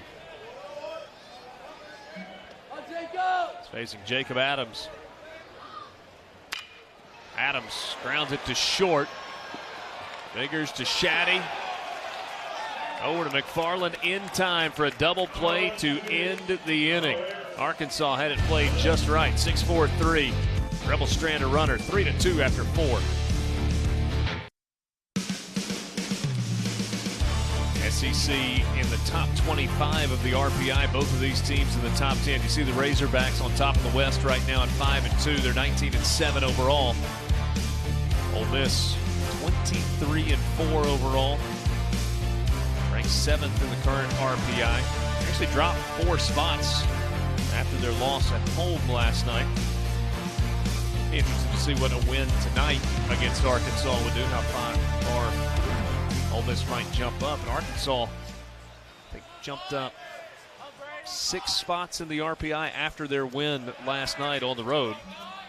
against a team who at the time was at 3 in the RPI. And that's how big those road wins are when it comes to your RPI and the ranking. You start thinking postseason and seeding. This pitch down the left field line, just foul. Casey Martin toying with extra bases.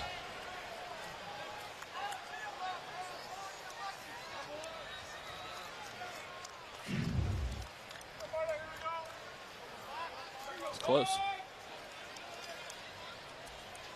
It was very close. Loud strike there for Casey Martin. Both teams with 7 hits in the ball game.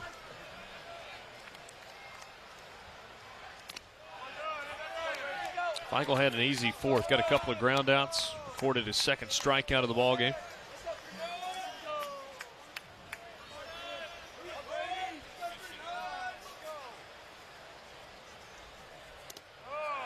This is down low, now 3-1 to Casey Martin.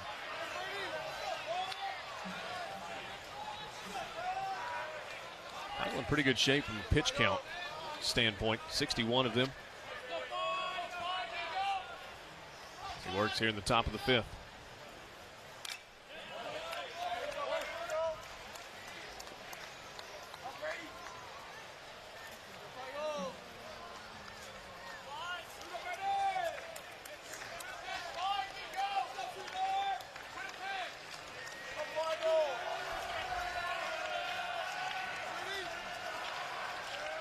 Full count. Strike 3 called. When Casey Martin knew him. Feigl throws him with the breaking ball. You want to talk about a great pitch. A 3-2 slider. Absolutely froze Martin right there. Man, what a fantastic pitch. You got to love it when a pitcher can throw that pitch at any count.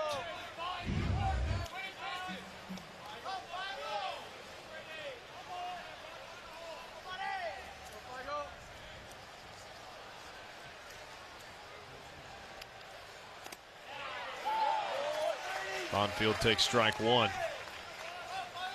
Fielder's choice in the 1st, ground out in the 3rd for the Arkansas DH.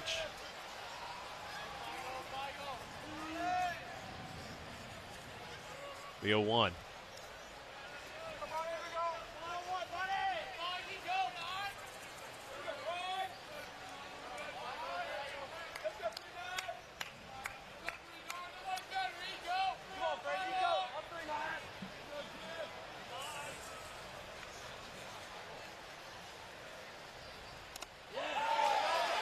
Feigl elevates just a little bit.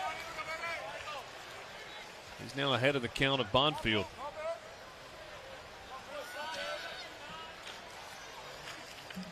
You know, Feigl's really not a guy that you see him work the upper half of the zone like that. Compared to Rollison, who's a big strikeout pitcher. Just misses there.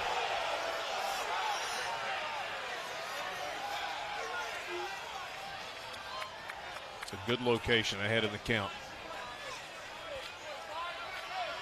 But too, compared to Rollison, you see Feigl here, top of the 5th, 67 pitches.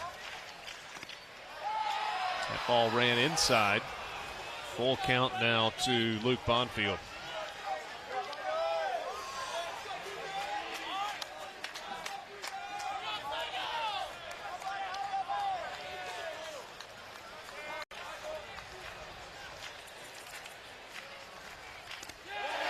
Swing and a miss.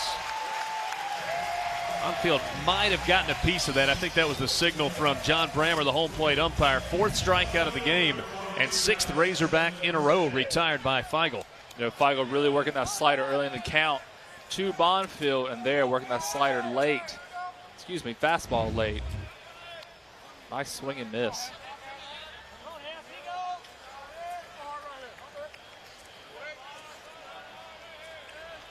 Told you when they were batting, but just kind of making it official. Zabowski is at first base, and Fortes is now catching for Ole Miss.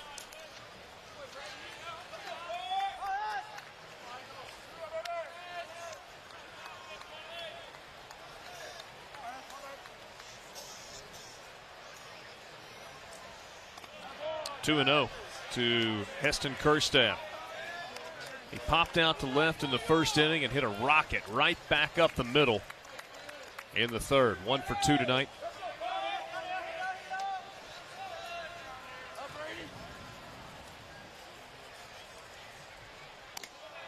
Three and 0.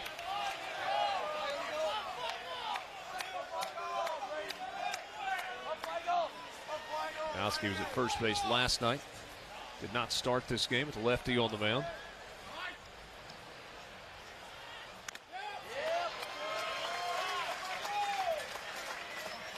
Three and 1. Fortes has bounced back and forth between first base and catcher throughout the course of the year.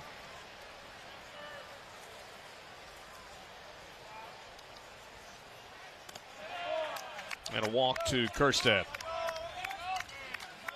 Second walk of the game by Brady Feigl.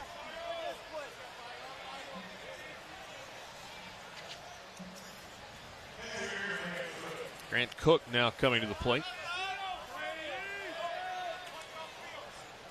I thought walking away from the ballpark last night, kind of folks talking about this game, about these two teams, and really around town today. Everybody's reaction to that baseball game last night, game 1 of this series, was that's two really good baseball teams.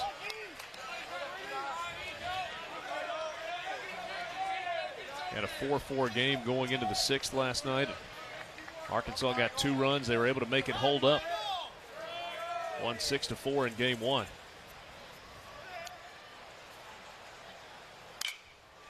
Ground ball. Adams will step on the bag, goes the short route. And Ole Miss will carry a 1-run lead into the bottom of the 5th.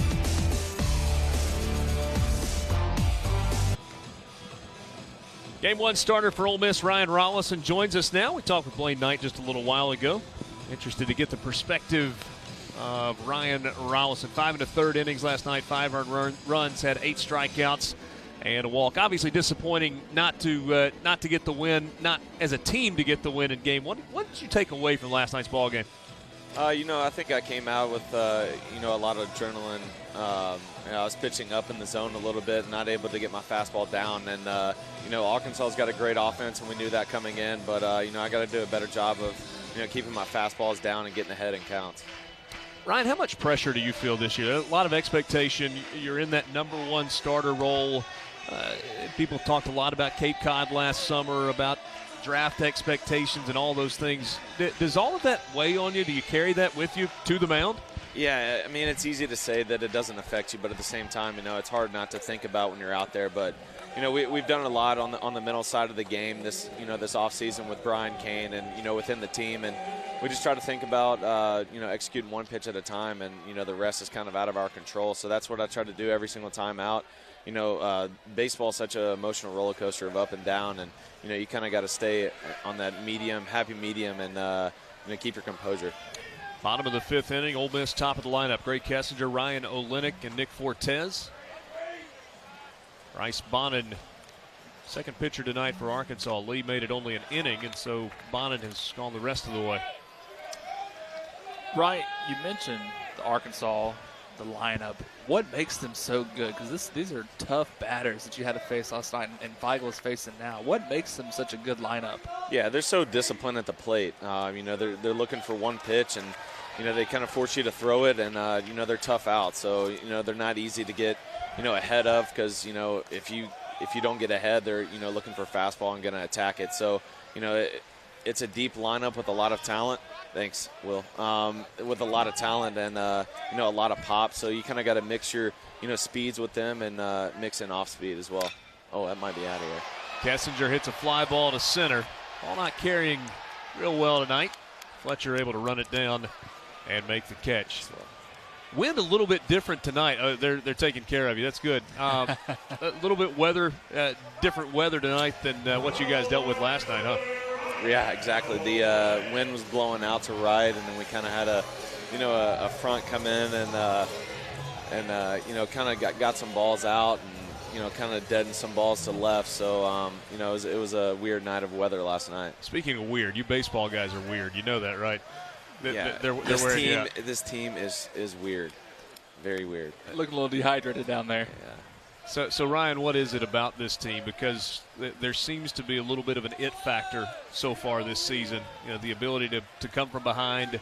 I think 10 come from behind wins. What is it about the personality of this team that you've seen through 27 games? Yeah, this team is so relentless. You've seen 10 or 11 comeback wins this season, and it just shows, a lot about our character. No matter what the deficit is, that we're up there to compete, and we're never out of the fight. Olenek at the plate. He's 2 for 2 in the ballgame tonight. What do you do besides collect Gatorade cups and sunflower seeds the night after you pitch? Do you have a role at all in the dugout? Yeah, I view myself as a vocal leader on this team, and I try to get the dugout, as hype and loud as I can. If I'm not playing, I'm trying to help out the team as much as I can. You talk about keeping your team hyped up. As a Friday night starter, the ace of the staff, what's your mindset and what's your role in keeping just the energy up in the dugout from your performance on the mound and bringing it back into the dugout? Right. It all starts on Friday night, kind of, trying to set the tone for the series. And then, like last night, I didn't get the job done, and, our team lost. So it's my job to, keep the dugout live and, keep everybody in a good spirit to, keep the mind right that, we still got 2 games ahead of us, and it's swing day today. And, we got a chance to take the series this weekend. Ball and 2 strikes to Ryan Olenek. He's got a couple of hits in the ball game, had 2 hits last night as well. Able to foul one off and stay alive at the plate. So who's the lead prankster on this team? I think you've gotten five drink cups, a bag of seeds, and a banana so far. Surely there's an energy bar coming soon. Something else is coming, definitely. I mean, we got a lot of jokesters on this team. It's a bunch of guys that love the game and love each other. So it's a good bunch of guys, and I'm just honored to be a part of this team. Ryan, we'll let you go in just a second, but I am curious. I mean, it's a long season. 56 games in the regular season. You hope that there's a run in the SEC tournament, regional play, super regional, and I know everybody hopes that it ends in Omaha. This pitch lifted down the left field line. Another base hit for Ryan Olenek, his 3rd of the ball game. He'll stretch it into a double. And a 1-out base runner for the Rebels, leading 3-2. So what's the balance like between trying to take care of business as we look again at Ryan Olenek down into the left field corner? Olenek got a great swing there on that pitch. We've seen that out of him all season, really turning those base hits down into doubles and really stretching. That's the 11th double of the year for Ryan Olenek, and now Nick Fortes will come to the plate. I was going to ask you the balance of trying to be a student and take care of what you're supposed to do, going through the grind of at least a regular season, but also trying to do what you just mentioned a second ago, love the game of baseball and kind of play it the way it's supposed to be played. How do you balance all of that? Right, yeah. Coming in as a freshman, getting introduced to this kind of schedule, it feels like the days are forever. But no, this year, kind of getting used to the schedule, it's just, a part of it. And it's just becoming a ritual every single day of, long days and, trying to take care of, schoolwork and, working on your baseball ability as well.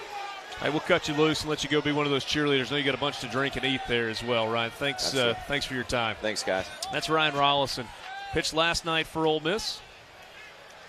A little insight into what that dugout is like. It's a good time down there if you're not the one out in the field.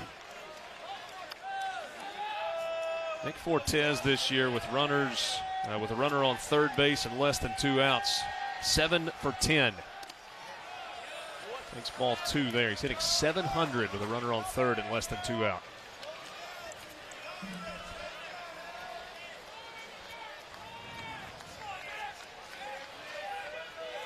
Infield in all the way around for the Razorbacks, trying to possibly cut down a run at the plate. There's a strike, and it's now 2-1 to Fortes.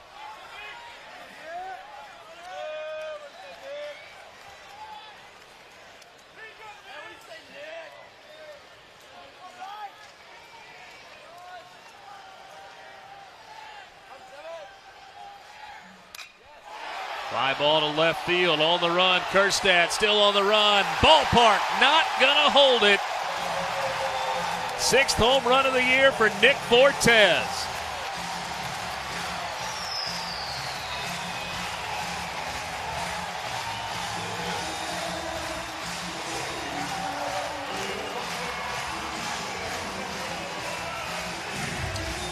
Two-run blast for Fortes. Scored Ryan Olenek, his 8th hit of the year.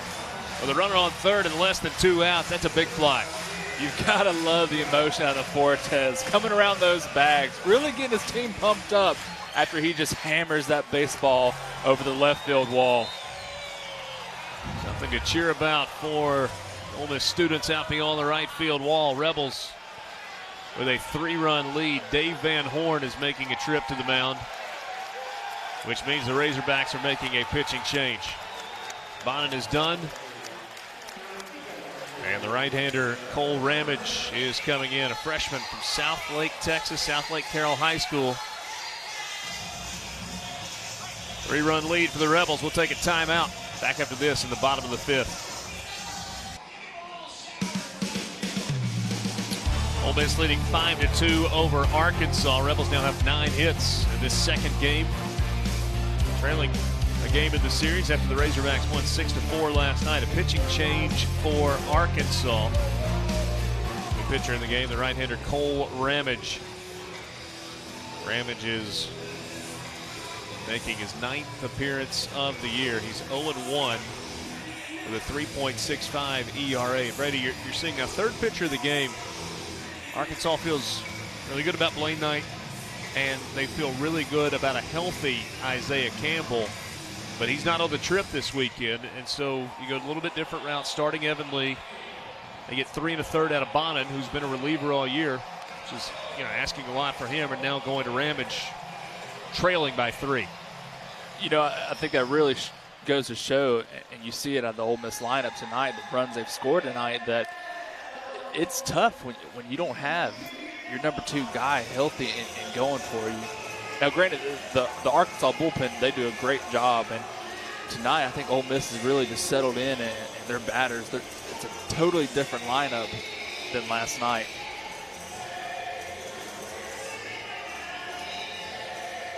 So Thomas Dillard coming to the plate with the bases empty and 1 out. Kessinger flew out to start the inning. Olenek doubled down the left field line, got to third on a wild pitch, and then a 2-run homer for Nick Fortes. He's now got 6 long balls on the year, 23 runs batted in.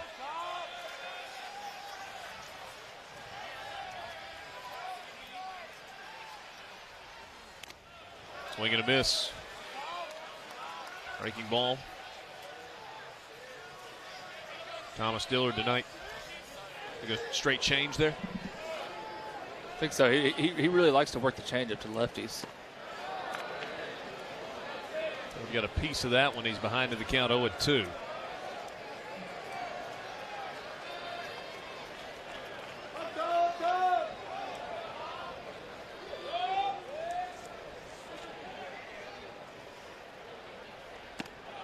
Strike 3. 3 in a row. I really think he just went 3 changeups in a row to Thomas Dillard. Thomas Dillard sees 3 pitches, goes away looking, second out of the inning. And Cole Ramage, it's by 1 dangerous hitter, now facing Will Golson.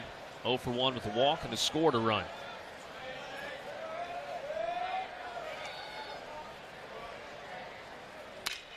Golson, fly ball to left center field. Kerstad on the run, gets to the track and makes the catch.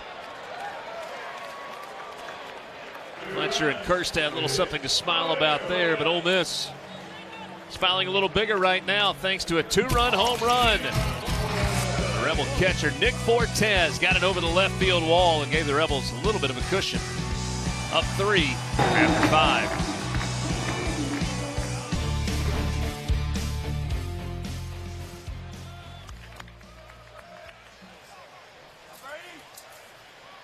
Dominic Fletcher leading off for Arkansas. Michael bounces in the first one.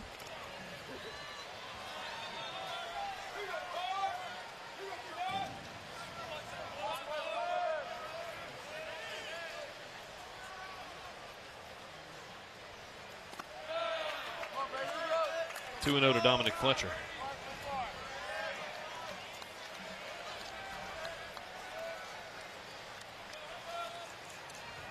Game 3 will be tomorrow at 1:30.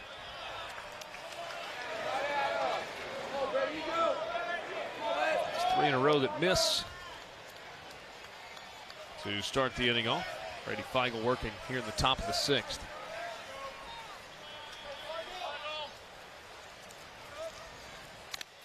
And he misses with ball 4. 4-pitch walk to start the inning.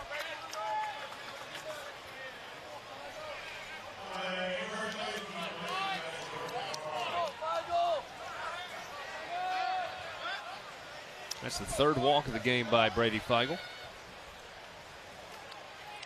4 strikeouts, has given up 7 hits, 2 earned runs. This is really where you want your starter, Feigl, to start pushing the envelope and really start getting deep into games like this so you can save your bullpen, because tomorrow is going to be a big ball game. That's Greer Holston, who pitched last night for Ole Miss.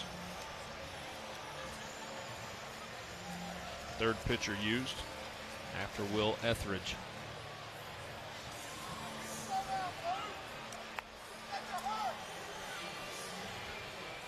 You know, seeing Coach Bianco walk out there, the first thing he says is, "You all right?" I really think here he's giving the righty just a chance to breathe and to get back into his mindset, find his rhythm again. I mean, it's the 6th inning. Granted, his pitch count isn't that high, but this is where physically and mentally, as a pitcher, you start feeling the toll of the game. You'd love to see your weekend starters get 6 innings, right? Absolutely. There's a strike. And really, with the options that Ole Miss has out of the bullpen, if you can get 6 innings out of the starters, then you can kind of mix and match and keep guys healthy and not overuse them.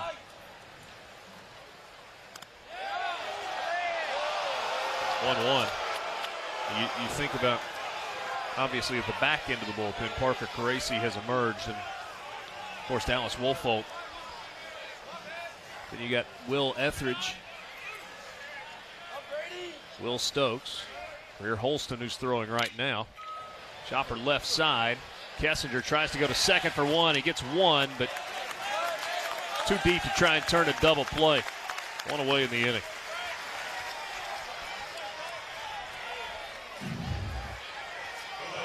This is see Kessinger here really working deep in that 6th hole. Great play there, great throw to second. Just not in time for a double play there.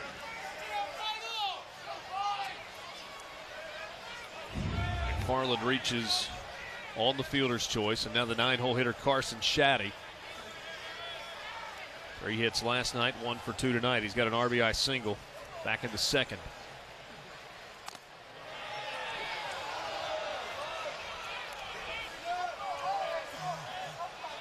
Six other games going on tonight in the SEC. One of them already has gone final. Auburn a 5-2 winner over Missouri.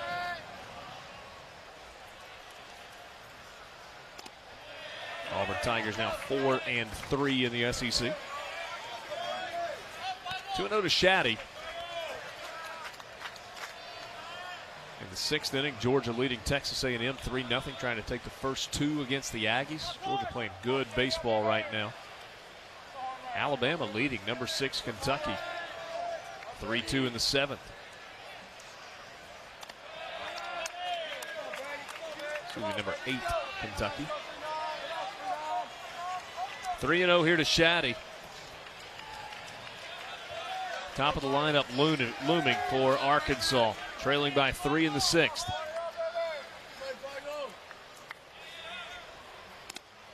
There's a strike. South Carolina trying to take the first 2 from Tennessee. Gamecocks at home playing better this weekend. Tennessee had gotten off to a good start in league play at 4-2. They lost last night. They're trailing 6-1 tonight.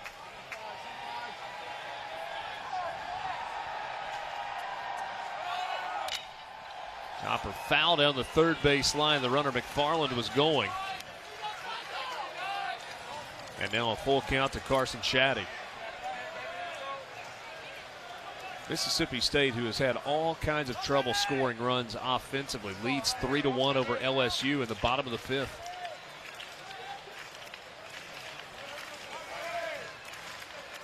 Pitchers duel in Gainesville with the Gators up 1-0 over Vandy in the 5th.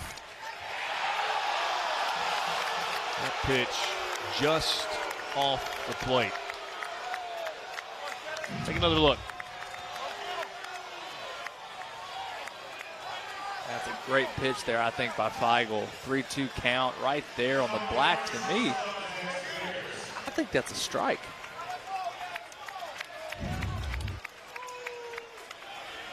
Certainly feel like that's one you've earned by the time you're into the 6th inning of a ball game, don't you? Especially Feigl, that's really been working those corners as he has. Mike Bianco will make a pitching change. Greer Holston is coming in. He'll inherit a couple of base runners, but also a 3-run lead here in the top of the 6th. Greer Holston into the game for Ole Miss, pitching for the 2nd time this weekend. Sophomore from Long Beach, Mississippi. 12th appearance of the year. That is the most by any pitcher on the staff for Ole Miss.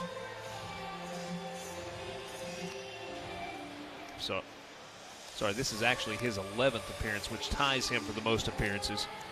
14 innings, 13 strikeouts, just 2 walks.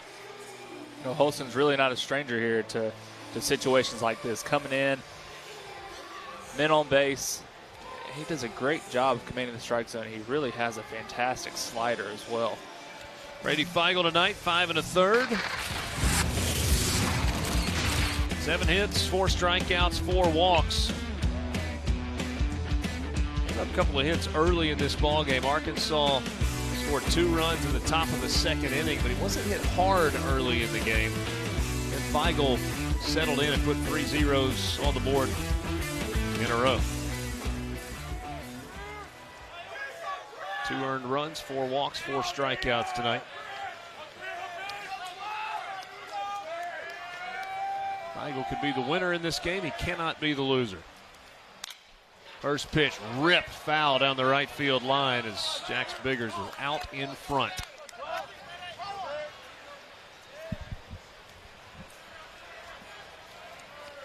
If you weren't good and awake coming into a ball game out of the bullpen, that's a swing that'll wake you up. This whole lineup's going to wake you up, really. Biggers in the leadoff spot, 0 for 3 tonight. Ground out, pop out, and a strikeout. Ooh, 96-mile-an-hour fastball there from Greer Holston. That may be the fastest fastball he's thrown in his Ole Miss career. I've never seen Holston touch 96 here at Swayze Field.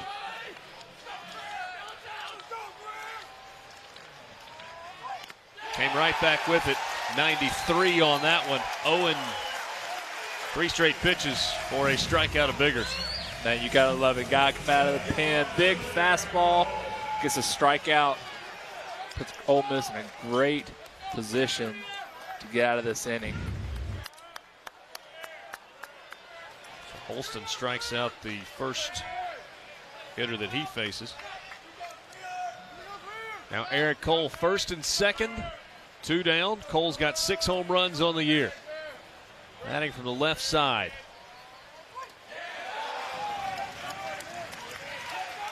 So we just saw Holston go 96-93 on Biggers to get the strikeout. And then opens him with that. As a hitter,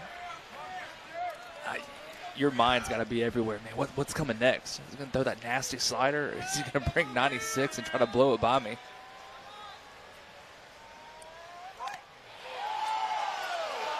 was off the plate. You saw Fortes try to frame it back in.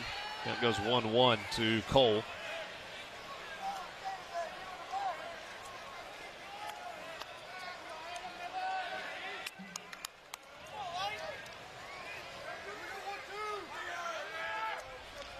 It's a 1-1.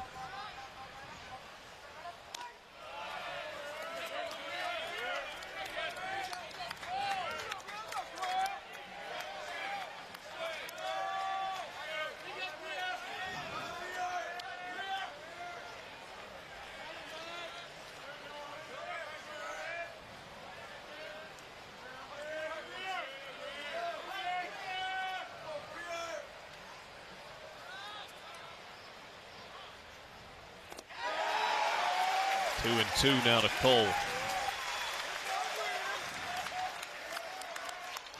That's got to be the sharpest slider out of the Ole Miss staff. I know Rawlinson, he's got a big, I'll call it a power curve, but Holston here throws a true slider. It looks like a fastball coming to that zone, and in the last second has that sharp break down in the zone.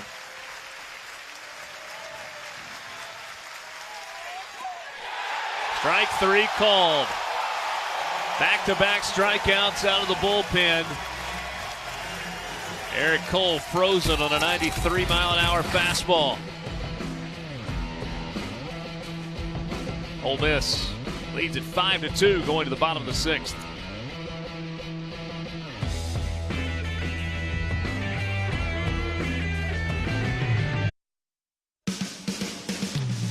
Back with you at Swayze Field in Oxford on this Friday night, game 2 between Arkansas and Ole Miss.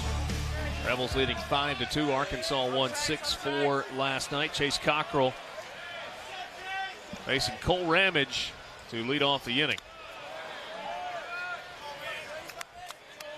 Called strike 1. Ramage came in and got a strikeout and a flyout to end the 5th. Cockrell 1 for 2.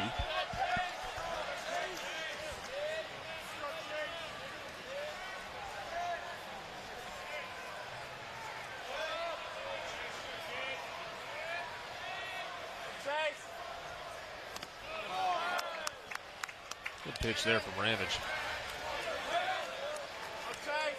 Down and away, got Cockrell over the top of it.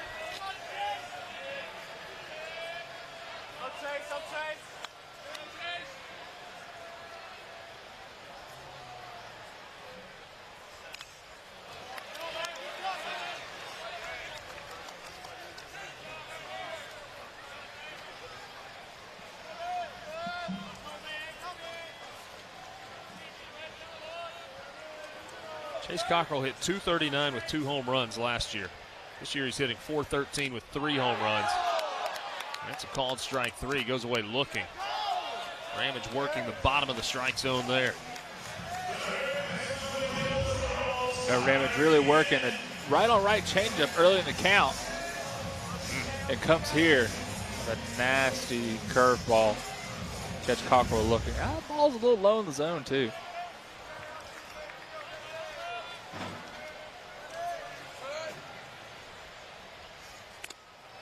See both teams frustrated with some strikes that they perceive to be low tonight. That's where John Brammer has consistently, though, worked. Home plate umpire. That ball hits Keenan in the foot, and he will head to first. 1 out base runner. And Cole Zabowski will come to the plate. Right on the back of the cleat.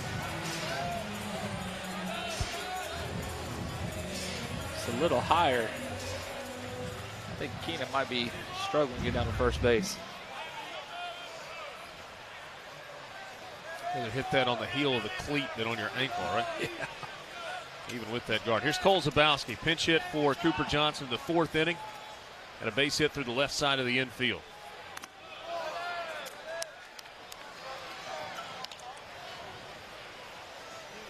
It's funny. With Ramage, you see their first pitch curveball. And with Cockrell, he was working the changeup. It's almost like he swapped what you typically see on a right on left and a left on right matchup, to where you see a changeup to lefties and a curveball to righties. Bowski wasn't able to fully extend his arms on that one. Flies out to Fletcher in center for the 2nd out of the inning.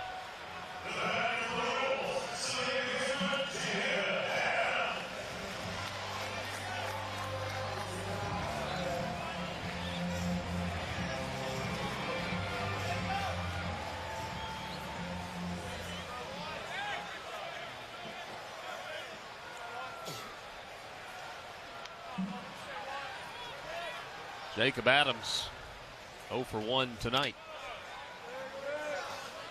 It's ball 1.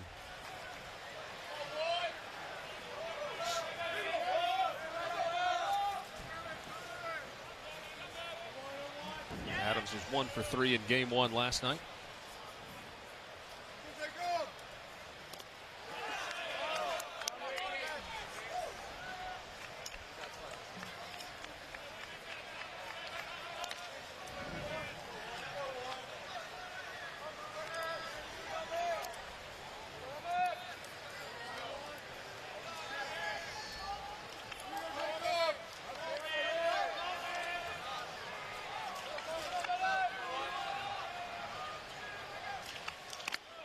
There's a strike and the count 2-1 to Jacob Adams.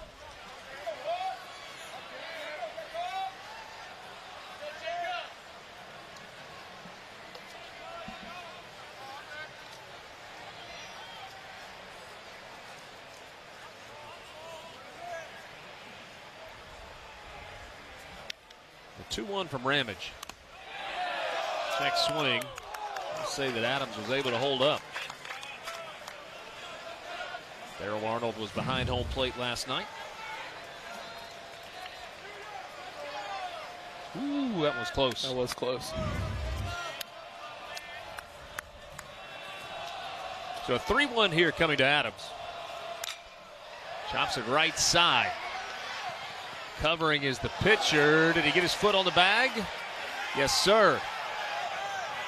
First base umpire, Ryan Moorhead, not very animated, but he did say that Ramage stepped on the bag as he went across. Awkward looking, but effective. Ole Miss strands a runner. 5-2 after 6. We head to the 7th at Swayze Field in Oxford. On the SEC Network tomorrow afternoon at 1:30. Richard Cross, Brady Bramlett, our entire SEC Network crew in Oxford. Glad to have you along. First pitch strike to Casey Martin, the 3-hole hitter. Greer Holston working in his 2nd inning. Recorded the final 2 outs of the 6th in relief of the starter Brady Feigl.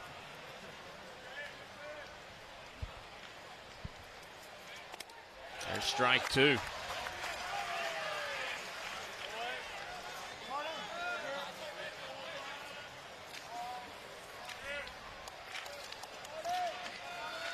Casey Martin, the freshman 3rd baseman out of Lone Oak, Arkansas.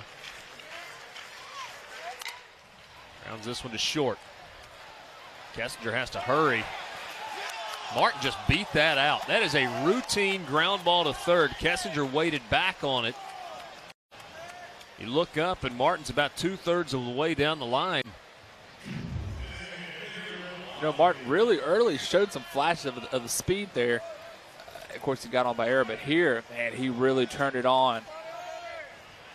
Beats out a routine ground ball. And they actually did go back and change back in the 1st inning and gave Casey Martin the infield single. I had it marked as an error on my scorecard. I forgot that they had changed that. So he's now 2 for 4 in the game.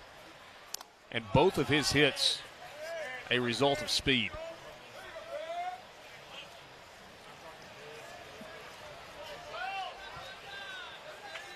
You remember against Tennessee, Gray Kessinger had a hamstring injury. Luke Bonfield ahead of the count 1-0, looking for his first hit of the game.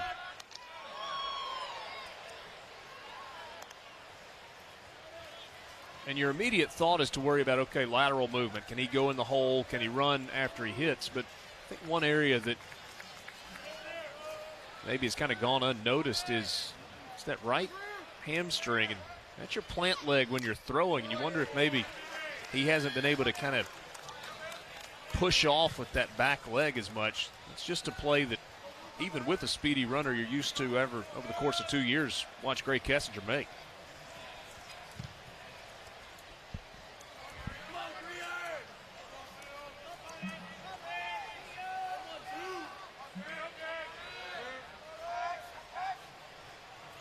Herstad waits on deck, runner at first, nobody out. Arkansas trailing by 3.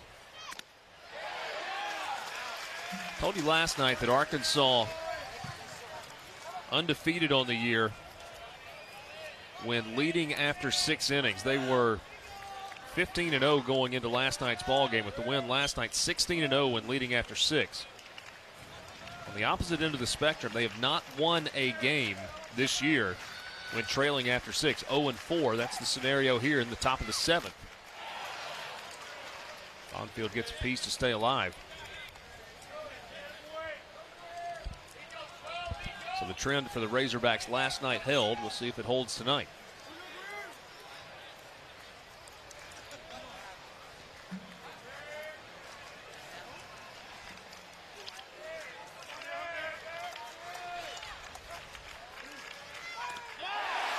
Third strikeout for Greer Holston since entering.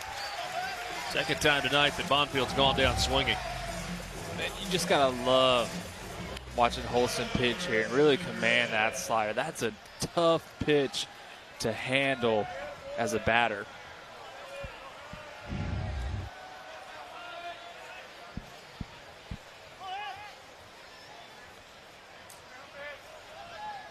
Heston Kerstad.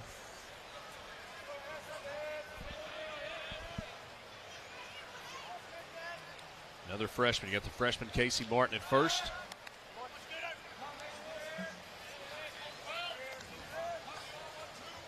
Martin 3 out of 4 in stolen bases this year.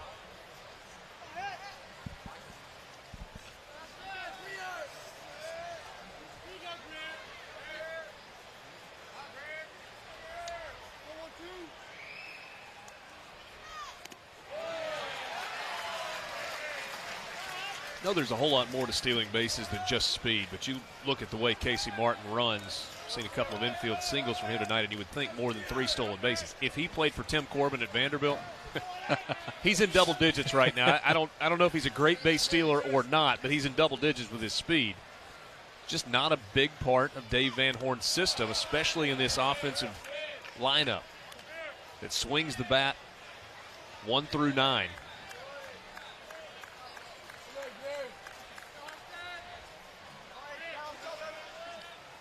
Arkansas's got 8 hits in the game tonight. Ole Miss 9 hits in the game.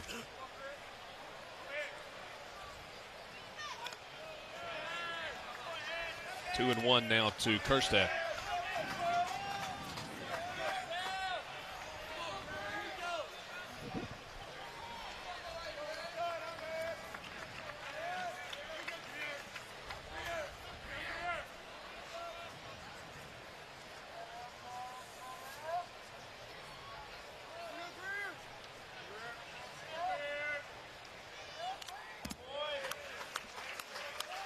On the fastball there. Kerstad late, got a piece and fouled it back. Count evens at 2 balls and 2 strikes. The 5-hole hitter for the Razorbacks. Kerstad 1 for 2 tonight. Singled in the 3rd, walked in the 5th.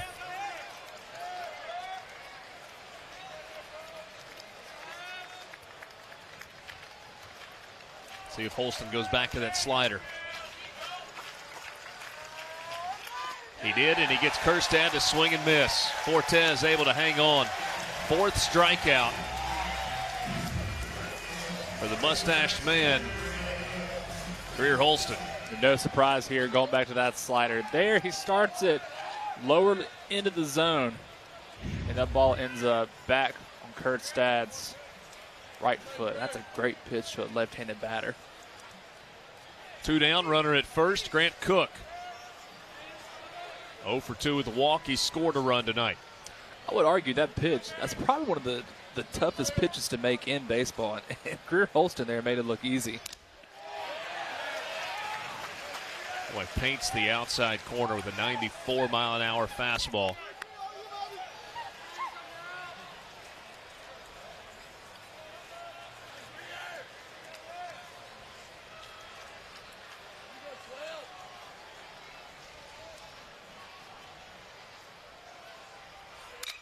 This one hammered down the 3rd baseline. Casey Martin hits the bag at 2nd. He gets to 3rd. They're going to wave him around. No throw coming. Casey Martin's speed on display, and Arkansas makes it a 2-run game. An RBI double for Grant Cook down the 3rd baseline. No, Holston there really missing arm side. And Cook making him pay for it. And you got Martin with that speed. That's a no-doubter. He's going to score there the way he runs.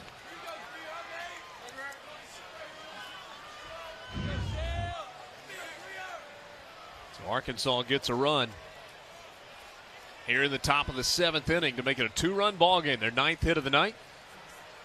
Mike Bianco will signal to the bullpen, and the Rebels are going to bring Dallas Woolfolk into the game with 2 outs here in the top of the 7th.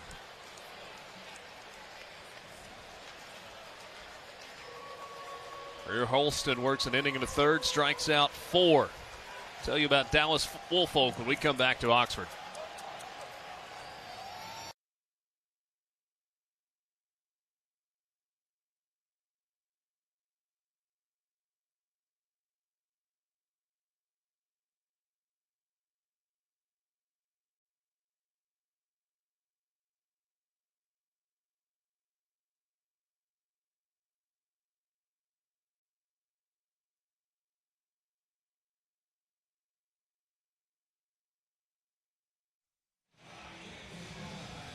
Junior from South Haven, Mississippi. Dallas Woolfolk, 6'3", 240 pounds.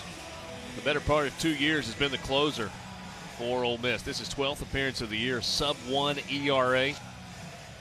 Strikeout numbers down a little bit this year. 10 strikeouts, 4 walks. He's given up 12 hits. Woolfolk has 6 saves on the year. That still leads the SEC.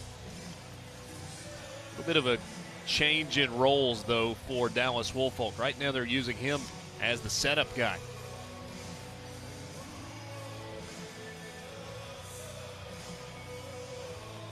Greer Holston in relief tonight. Worked an inning and a 3rd. He gave up 2 hits and a run. All 4 outs that he recorded were via the strikeout. Back-to-back strikeouts to end the 6th. Gave up the infield single to Casey Martin. You think back, okay, you get a ground ball to short, that's supposed to be an out. Martin beats it out with his speed, and then the double from Cook turns into a run for the Razorbacks. Now Dallas Woolfolk will face Dominic Fletcher. Yeah, that's just the nature of the Arkansas lineup. You give them outs. You give them base runners, they're going to make you pay for it and bringing runs across the board, just like you saw from Casey Martin.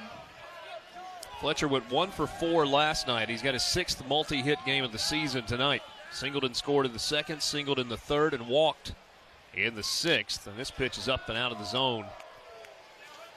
All 1 from Dallas Woolfolk to Dominic Fletcher.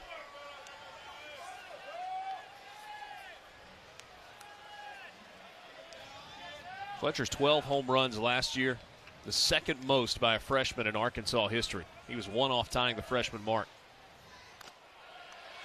And he takes a strike at the belt.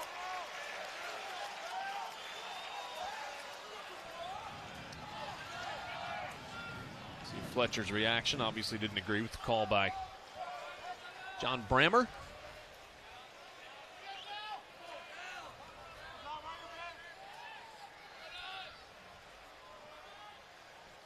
Cook at second after his RBI double. There's strike 2 to Dominic Fletcher.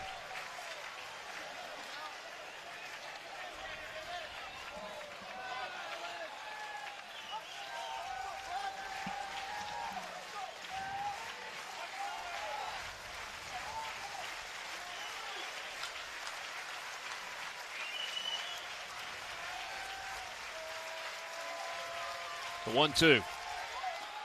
3/4 swing, a tag out. Fletcher is out to end the inning. Dallas Woolfolk gets a strikeout out of the bullpen. Top of the order for Ole Miss coming up in the bottom of the 7th. Stretch time at Swayze Field. Razorbacks add a run. 2-run game.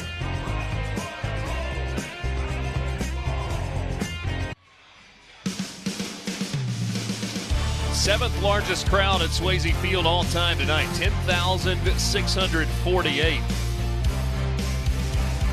A little over 9,600 last night, and with sun and 70s predicted for tomorrow, I imagine it'll be another big crowd at Swayze Field. Ole Miss, number 2 in the country in average per game attendance. Came into the weekend averaging 8,100 per game. Top of the lineup, Gray Kessinger leading off for Ole Miss against Cole Ramage. Ramage, the third pitcher used for the Razorbacks. The starter, Evan Lee, went 1 inning. Pulled in the second. Bryce Bonin, 3 1/3. Swing there by Kessinger. Now the evens at 1-1. Ramage came in the 5th, got a strikeout and a flyout. Hit a batter in the 6th. Has not allowed a hit since entering the ball game.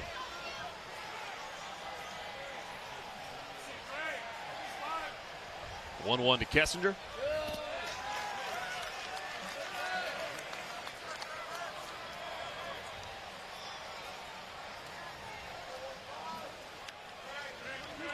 Like the turnaround for the Rebel shortstop at the plate this year, hitting .337. After batting .175 last year as a freshman. Takes strike 2. It just goes to show how important that year under your belt, how much that can change your mindset, just the way you play the game, especially in the SEC. Kessinger chases one in the dirt. Cook throws down to first. That's the 3rd strikeout for Ramage since entering the ball game.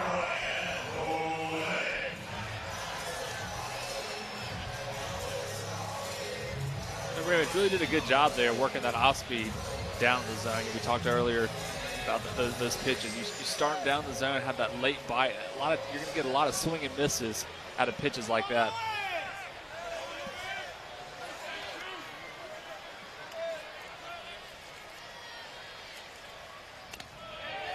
Ryan Olenek takes a strike.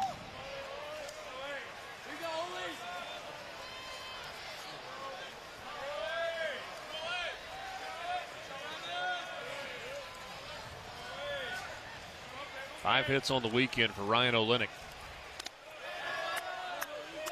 Singled and scored in the 1st, singled in the 3rd, doubled and scored in the 5th. On the 2-run homer by Nick Fortes, that is right now the difference in the ball game. The 6th home run of the year from Nick Fortes. He waits on deck.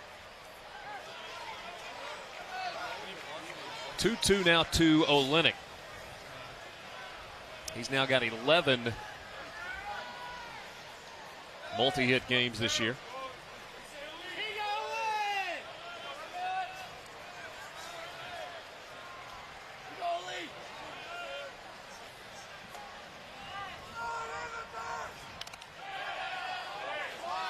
Pitch misses, and now the count goes to 2-2.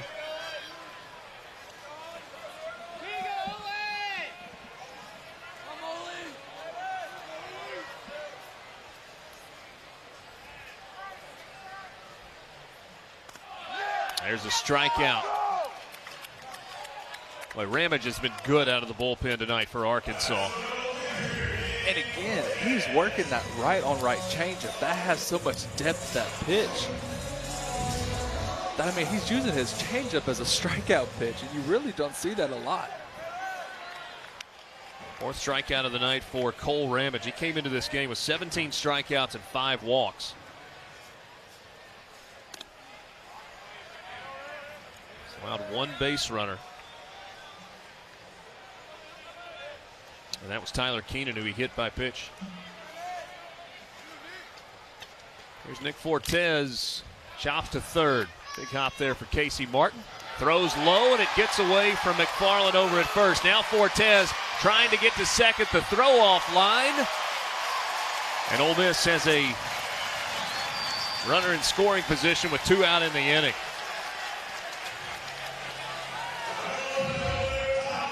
Casey Martin took kind of an extra shuffle. They've gotten out of rhythm and just threw that one away.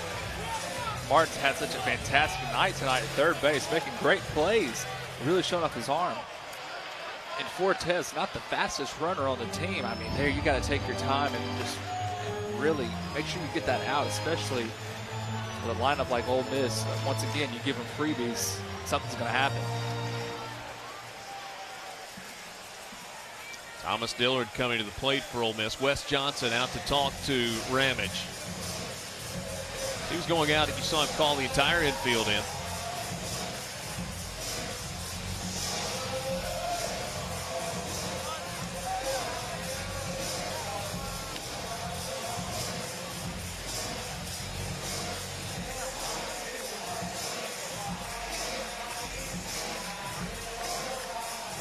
Got more baseball coming up for you on Sunday. Game 3 between Vandy and Florida at McKeithen Stadium in Gainesville. Noon Eastern first pitch here on the SEC Network and on the ESPN app. Last check with Florida was leading over Vanderbilt. It's now 2-1 in the bottom of the 7th inning. Georgia trying to take the first 2 from Texas A&M. They're up 3-zip. Auburn beating Missouri tonight. Alabama wins at home tonight over Kentucky. 4-2 the final there. South Carolina takes the first 2 from Tennessee, winning 6-2. Mississippi State up 4-1 on LSU in the 7th.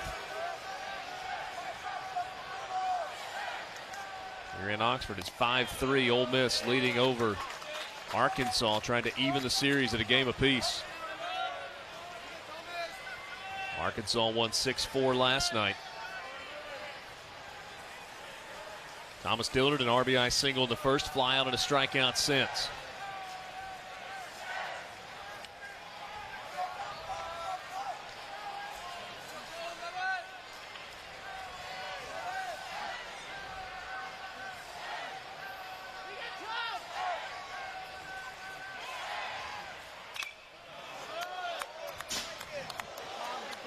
Dillard leads Ole Miss with 7 home runs. Zabowski and Fortes, one behind him, both with 6.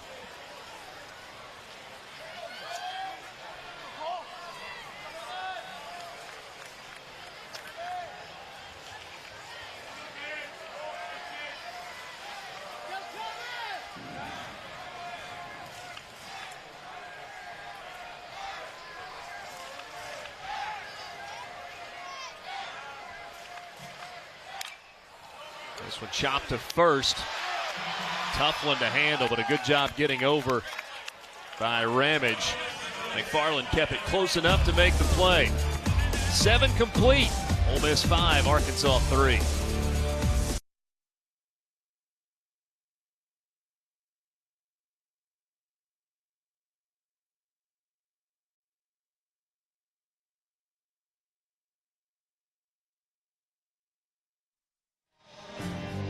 On the mound, Dallas Woolfolk here in the 8th inning. In the bullpen for the Rebels, Parker Caracci getting loose.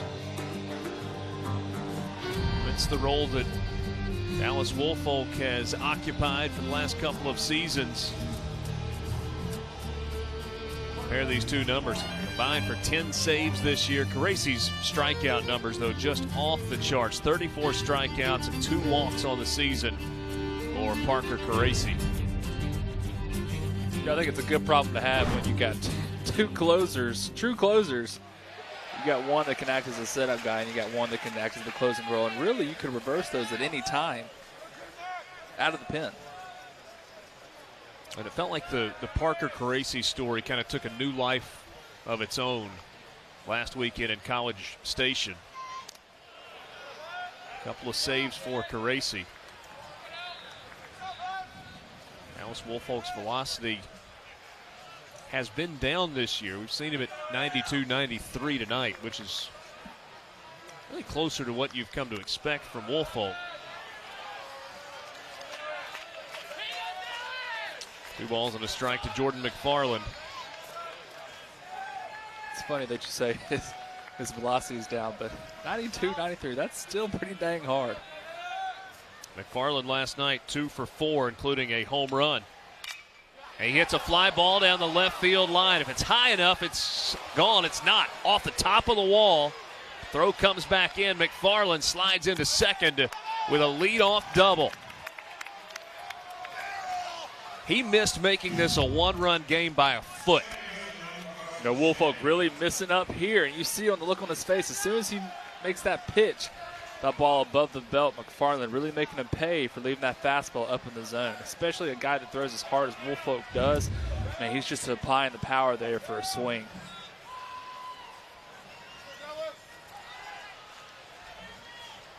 Leadoff double for McFarland. You see how close that was to being a solo home run for McFarland. I said a foot. I mean, a foot gets it over the wall. 6 inches. They hit the top of the wall and bounce over. 6 outs remaining in this ball game, and the later it gets, the harder those outs become to record.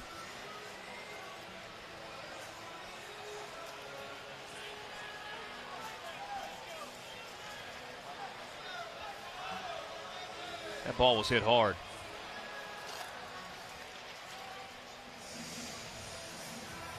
Missed going over the wall by about 6 inches. You see that mark there at the top? I think it was just below that where the ball hit. Game of inches, right? Ole Miss is making a pitching change. They're going to Parker Caracci with 6 outs remaining in this ball game after a leadoff double by Jordan McFarland.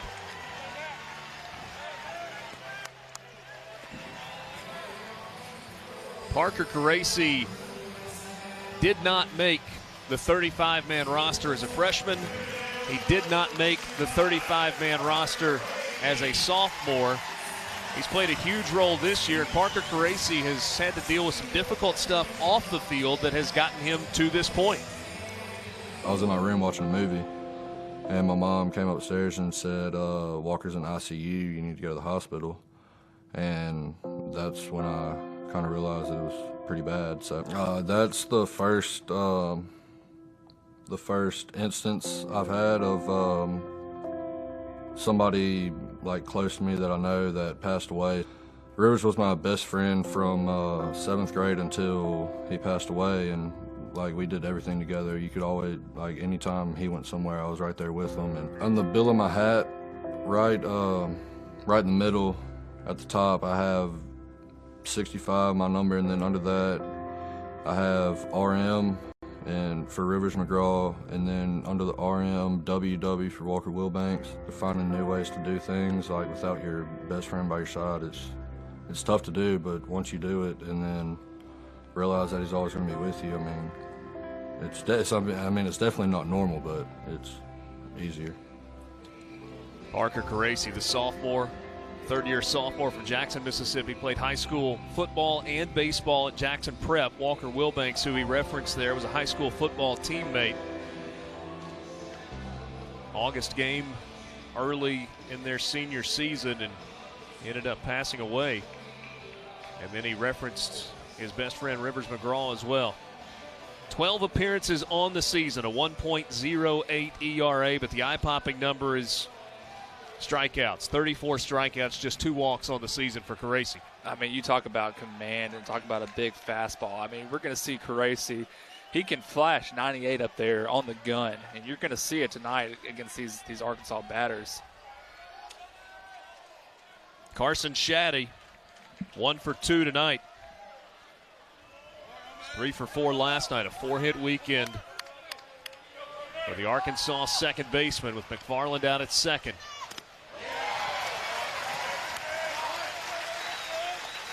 First pitch, a 91-mile-an-hour fastball with a little late life to it.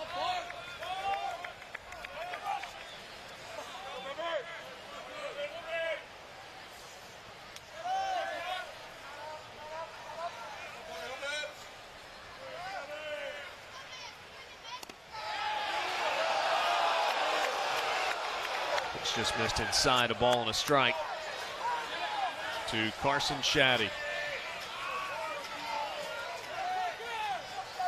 On Tuesday night against Memphis, Carson Shaddy made his 150th career start at Arkansas.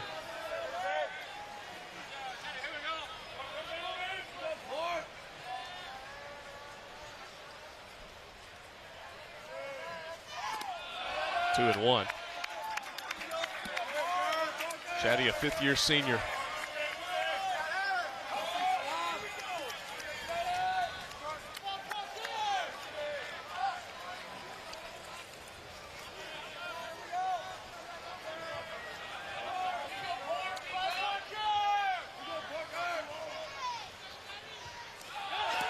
This one gets through the legs of Fortes, goes to the backstop, and McFarland gets to third.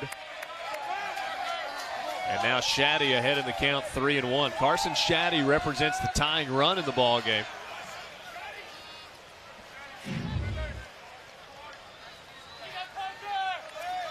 That's a tough pitch to handle, especially coming 93 out of Parker Gracie's hands. Man, when you got a guy on second base and scoring position at a tight ball game like that, I mean, your number one goal objective as a catcher is to stop that pitch. Pitch is up and in for a ball and a walk to Carson Shaddy. Tying run now on base for Arkansas on the top of the 8th. Leadoff double for McFarland chased Woolfolk. He gets to third on the wild pitch. Shaddy earns the walk, and now it's back to the top of the lineup and Jax Biggers for Arkansas.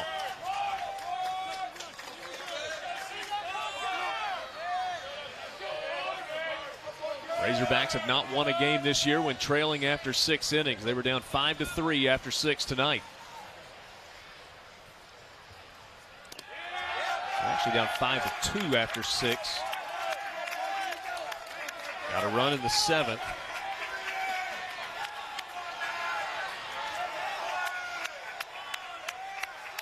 Mike Bianco going to come out and talk with Parker Caracci after he missed again there.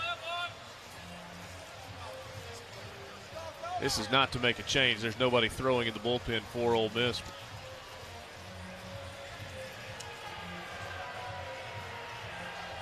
Will Stokes just got up in the bullpen for Ole Miss.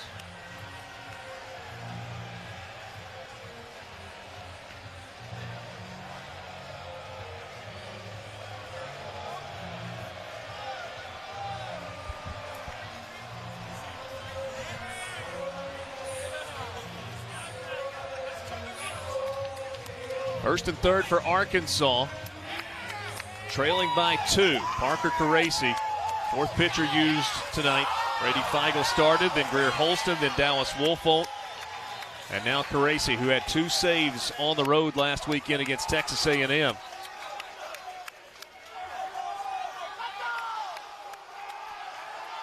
Jordan McFarland at third base. Carson Shaddy at first.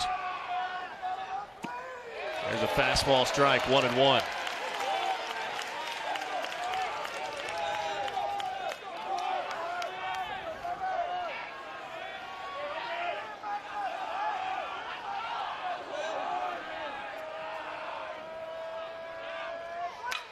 Fly ball to right. This one's pretty well hit, but Olenek will be able to run it down.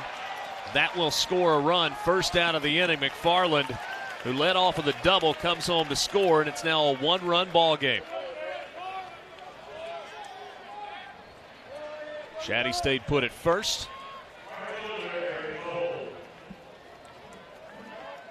Jax Biggers gets the sack and picks up his 14th RBI of the year.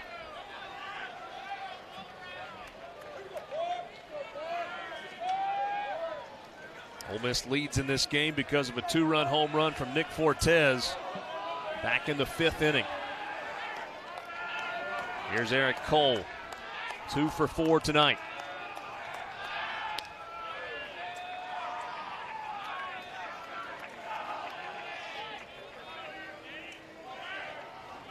Shaddy 3 for 4 in stolen bases on the year.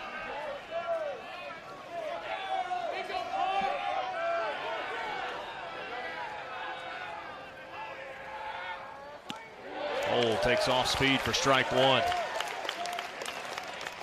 You know, as good as Caracci's fastball is, he's got a decent breaking ball as well. You mentioned that earlier, Richard, we were talking about just the differences in the closers, and he really does have good control and command of both of his pitches.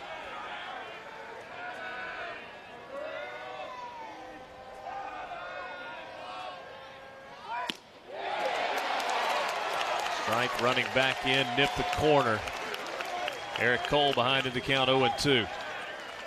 Singled in the first, RBI single in the second, ground out on a strikeout since.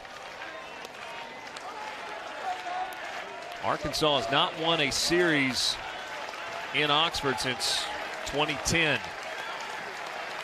They won last night 6-4, trailing by a run here in the 8th. Fortes set up way off the plate. Runner goes. Throw is in time. Shaddy caught stealing for just the second time this year. And what a great job here by Fortes. Great throw.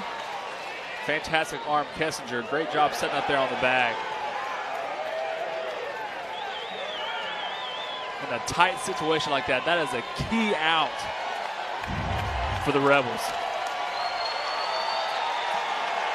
And you remember, Dave Van Horn does not have a challenge remaining in this ballgame. He has used both of them. However, once we get to the 8th inning, umpires can initiate a challenge on their own. Dave Van Horn, I think, was reminding the umpires of that from the Arkansas dugout. And now the crew chief, Daryl Arnold. Mike Bianco wants to know why it is that Dave Van Horn was able to yell from the dugout.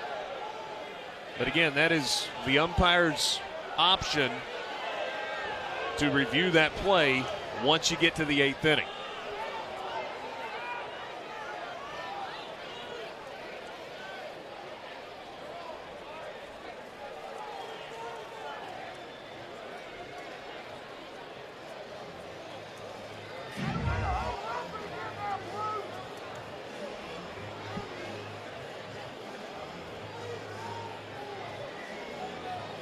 Like the tag happened, what, the left forearm, maybe at the elbow.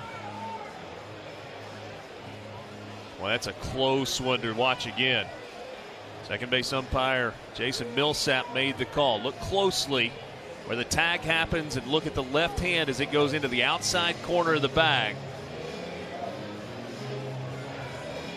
Kessinger dropped the tag to the dirt first, but did that left hand get in? And remember, you've got to have clear video evidence to overturn the call that was made on the field. Do you have that?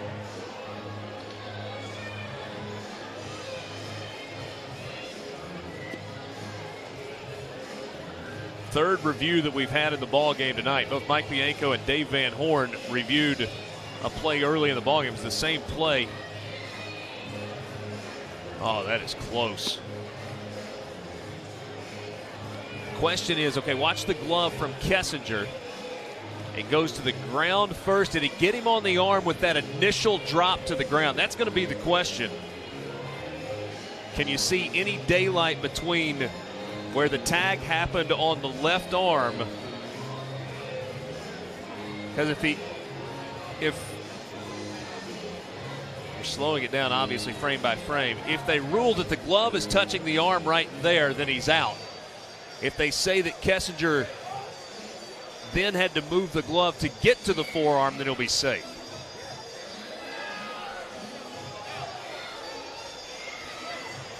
Huge call in this ball game. Would be the second out of the inning. If Shaddy's called safe, then Arkansas will have the tying run in scoring position with just one out in the 8th.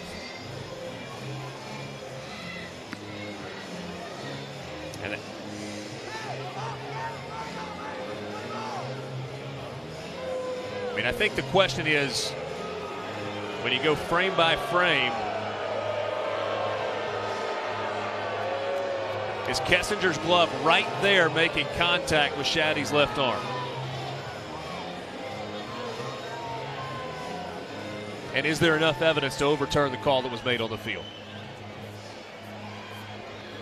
You know, if you had a drone that was hovering directly above second base, you might be able to see, was there any daylight between?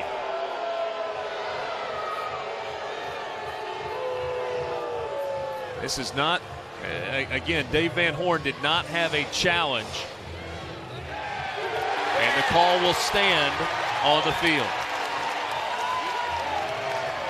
And Brady, I think that decision happens because you don't have clear evidence with the camera angles that you had as to whether or not Kessinger's glove got that lead arm right there initially.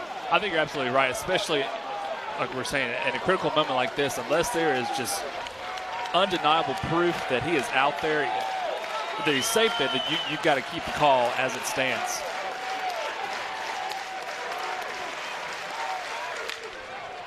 Fly ball, left center field. Golson on the run, still running, not going to get there. Bounces against the wall.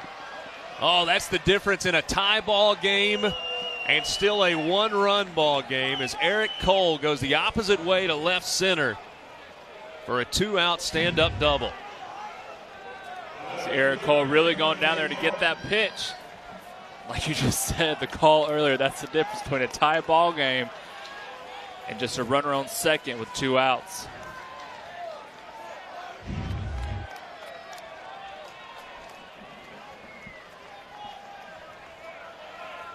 Casey Martin, 2 for 4 tonight. He's got 2 infield singles. He's had his speed on display.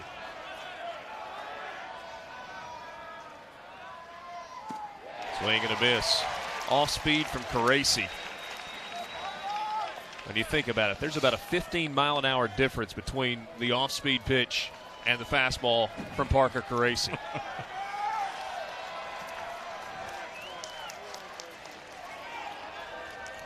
Ole Miss trying to get out of the top of the 8th with a lead.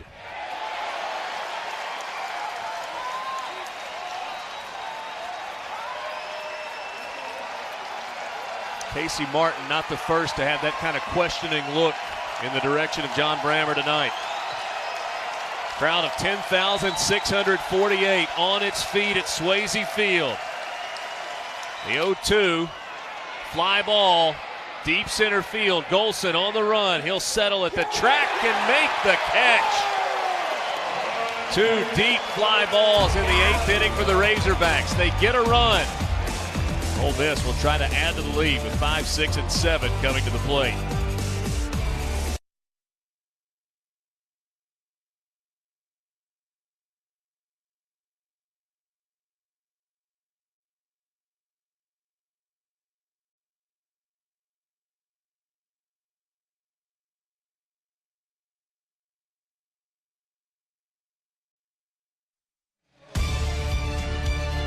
Garnet and Black game coming your way tomorrow at noon Eastern here on the SEC Network and streaming live on the SEC app. First chance to get a look at Will Muschamp's 2018 Gamecocks. Williams-Brice Stadium in Columbia, South Carolina. What a weekend, what a ball game. Last night it was Arkansas getting a 2-run win over Ole Miss. Tonight, Rebels clinging to a 1-run lead as we go to the bottom of the 8th inning. Cole Ramage back on the mound for the Razorbacks, the freshman right-hander out of Southlake Carroll High School, Dallas-Fort Worth metro area, Southlake, Texas. He'll face Golson, Cockrell, and Keenan to start things off in the 8th.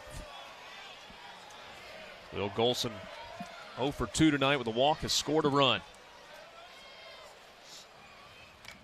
Golson trying to drop down a bunt out in front of home plate. Cook throws to first. Golson hit a sniper on the way down to first. I think that one's up in the trees somewhere. Not a bad bunt here. He's going hard, and then he stumbles.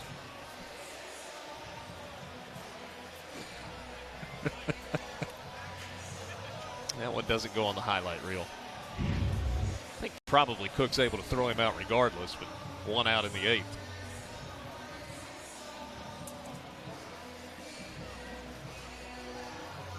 If you're able to hold on to the win, that's one that you circle back to with your teammate later, right? I want to know what's going through Golson's mind right there. Just going hard. Chase Cockrell doubled and scored in the 2nd. He's 0 for 2 since, so 1 for 3 in the ball game.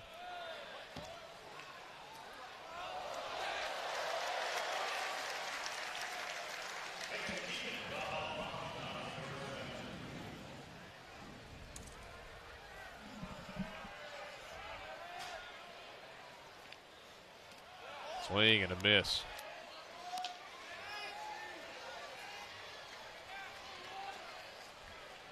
Ramage has worked 3 innings of relief tonight for Arkansas. He is not allowed a hit, has struck out 4. Only base runner, Tyler Keenan, who was hit by a pitch.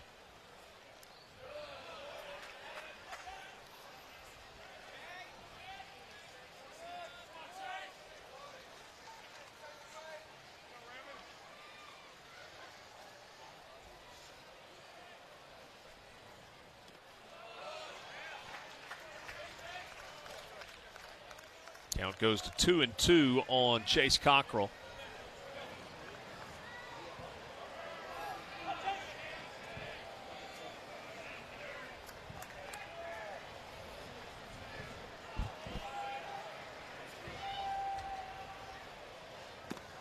Swing and a miss.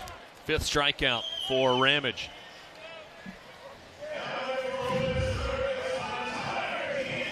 Again, going that right on right changeup. That's a great pitch down in the zone. Another close game for Ole Miss. Rebels played 3 one-run games last weekend against Texas A&M, won 2 of them. They beat Southern Miss 7-6 on Tuesday night. Keenan swings and misses. Last night it was a 2-run loss.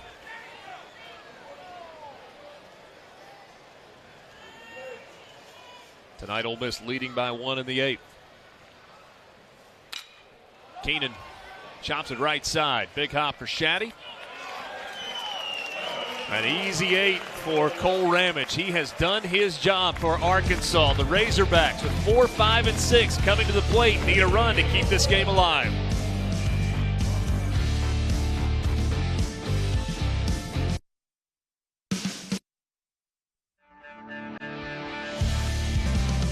In the bottom of the 5th inning, that's the difference in this ball game. Razorbacks clawing back into it with single runs in the 7th and the 8th innings. Tough night for Luke Bonfield at the plate for Arkansas, and so the Razorbacks will go to the bench. A pinch hitter, Jared Gates, senior from Wichita, Kansas, transfer from Iowa Western. Gates takes a breaking ball inside for ball 1.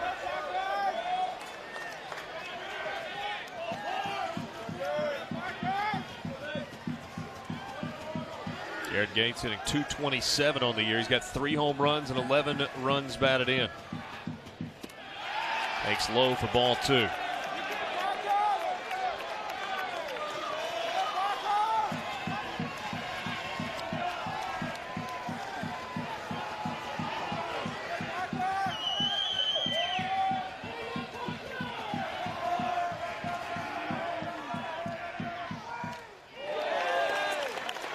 Fastball fouled back.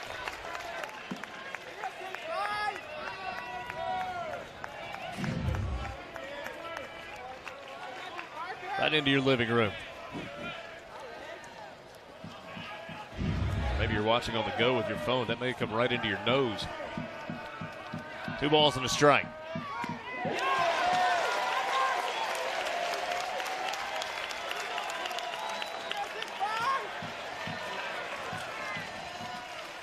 Parker Caracci, 34 strikeouts on the year. Trying to get the first out here in the top of the 9th. Strike 3 called. The pinch hitter Gates goes away looking. Caracci really working that lower end of the strike zone again. That's a great fastball down at the knees. Last Thursday night at College Station, Caracci got 2 strikeouts with the bases loaded in a 1-run game in the bottom of the 9th. A 1-run game here in the top of the 9th. Arkansas trailing by a run. Heston Kerstad's got 1 hit tonight. He's also walked. Takes it away for ball 1. Kerstad, the freshman from Amarillo, Texas. Eye-popping numbers for a true freshman. Swing and a miss. Came up empty on the 93-mile-per-hour fastball. Grant Cook will hit next for Arkansas.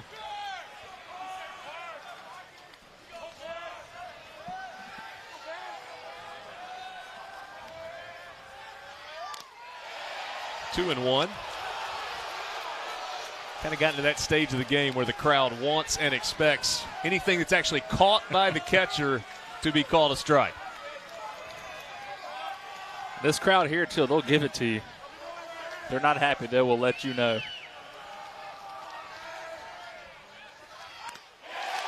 Swing and a miss for strike two. Over 20,000 for the first two games of this series. 9,600 and change last night. 10-6-48 tonight. Game 3 tomorrow here on the SEC Network at 1:30. 2-2 to Kerstad, top of the ninth. One away, bases empty.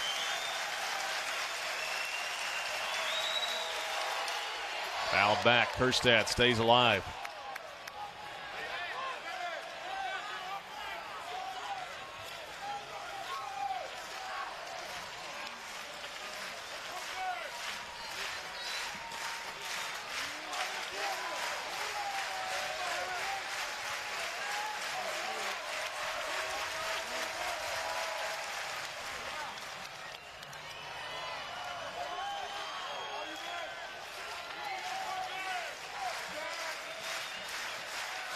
Kerstad riding an 11-game hit streak. Had one hit last night. Got one tonight. The 2-2. Popped it foul and stays alive.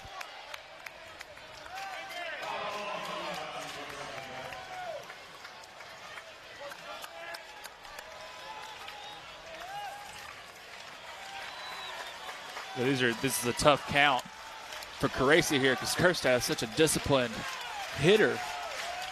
You kind of want to work out of the zone. You kind of want to nibble. See if he'll get a swing and miss here. But he's such a good hitter that you can't. You got to go after him and you got to challenge him. 2-2. Got him with a fastball. 96 miles an hour just off the outside corner. They're two down in the ninth. You see Caracci really hump up right there. Really drive that fastball out of the zone. 96 miles per hour. You see him there, expanding that zone. Nice swing and miss out of Kerstad. So it comes down to Grant Cook for Arkansas, the Razorbacks. Won last night 6-4. They're 5-2 in the SEC, currently on top of the West, looking for their 20th year of the win. There's a first pitch strike to the catcher for Arkansas, Cook.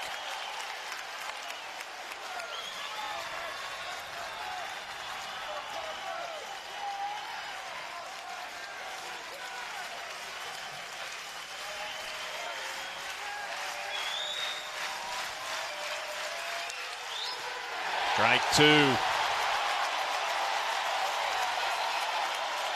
Breaking ball nipped the corner.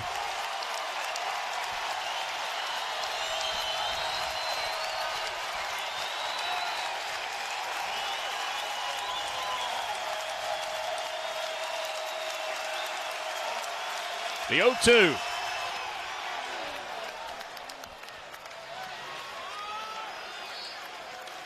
Just seeing if Cook's interested in going fishing there. Nice little bait. All in 2 strikes, 2 out, top of the ninth. Ole Miss trying to even the series.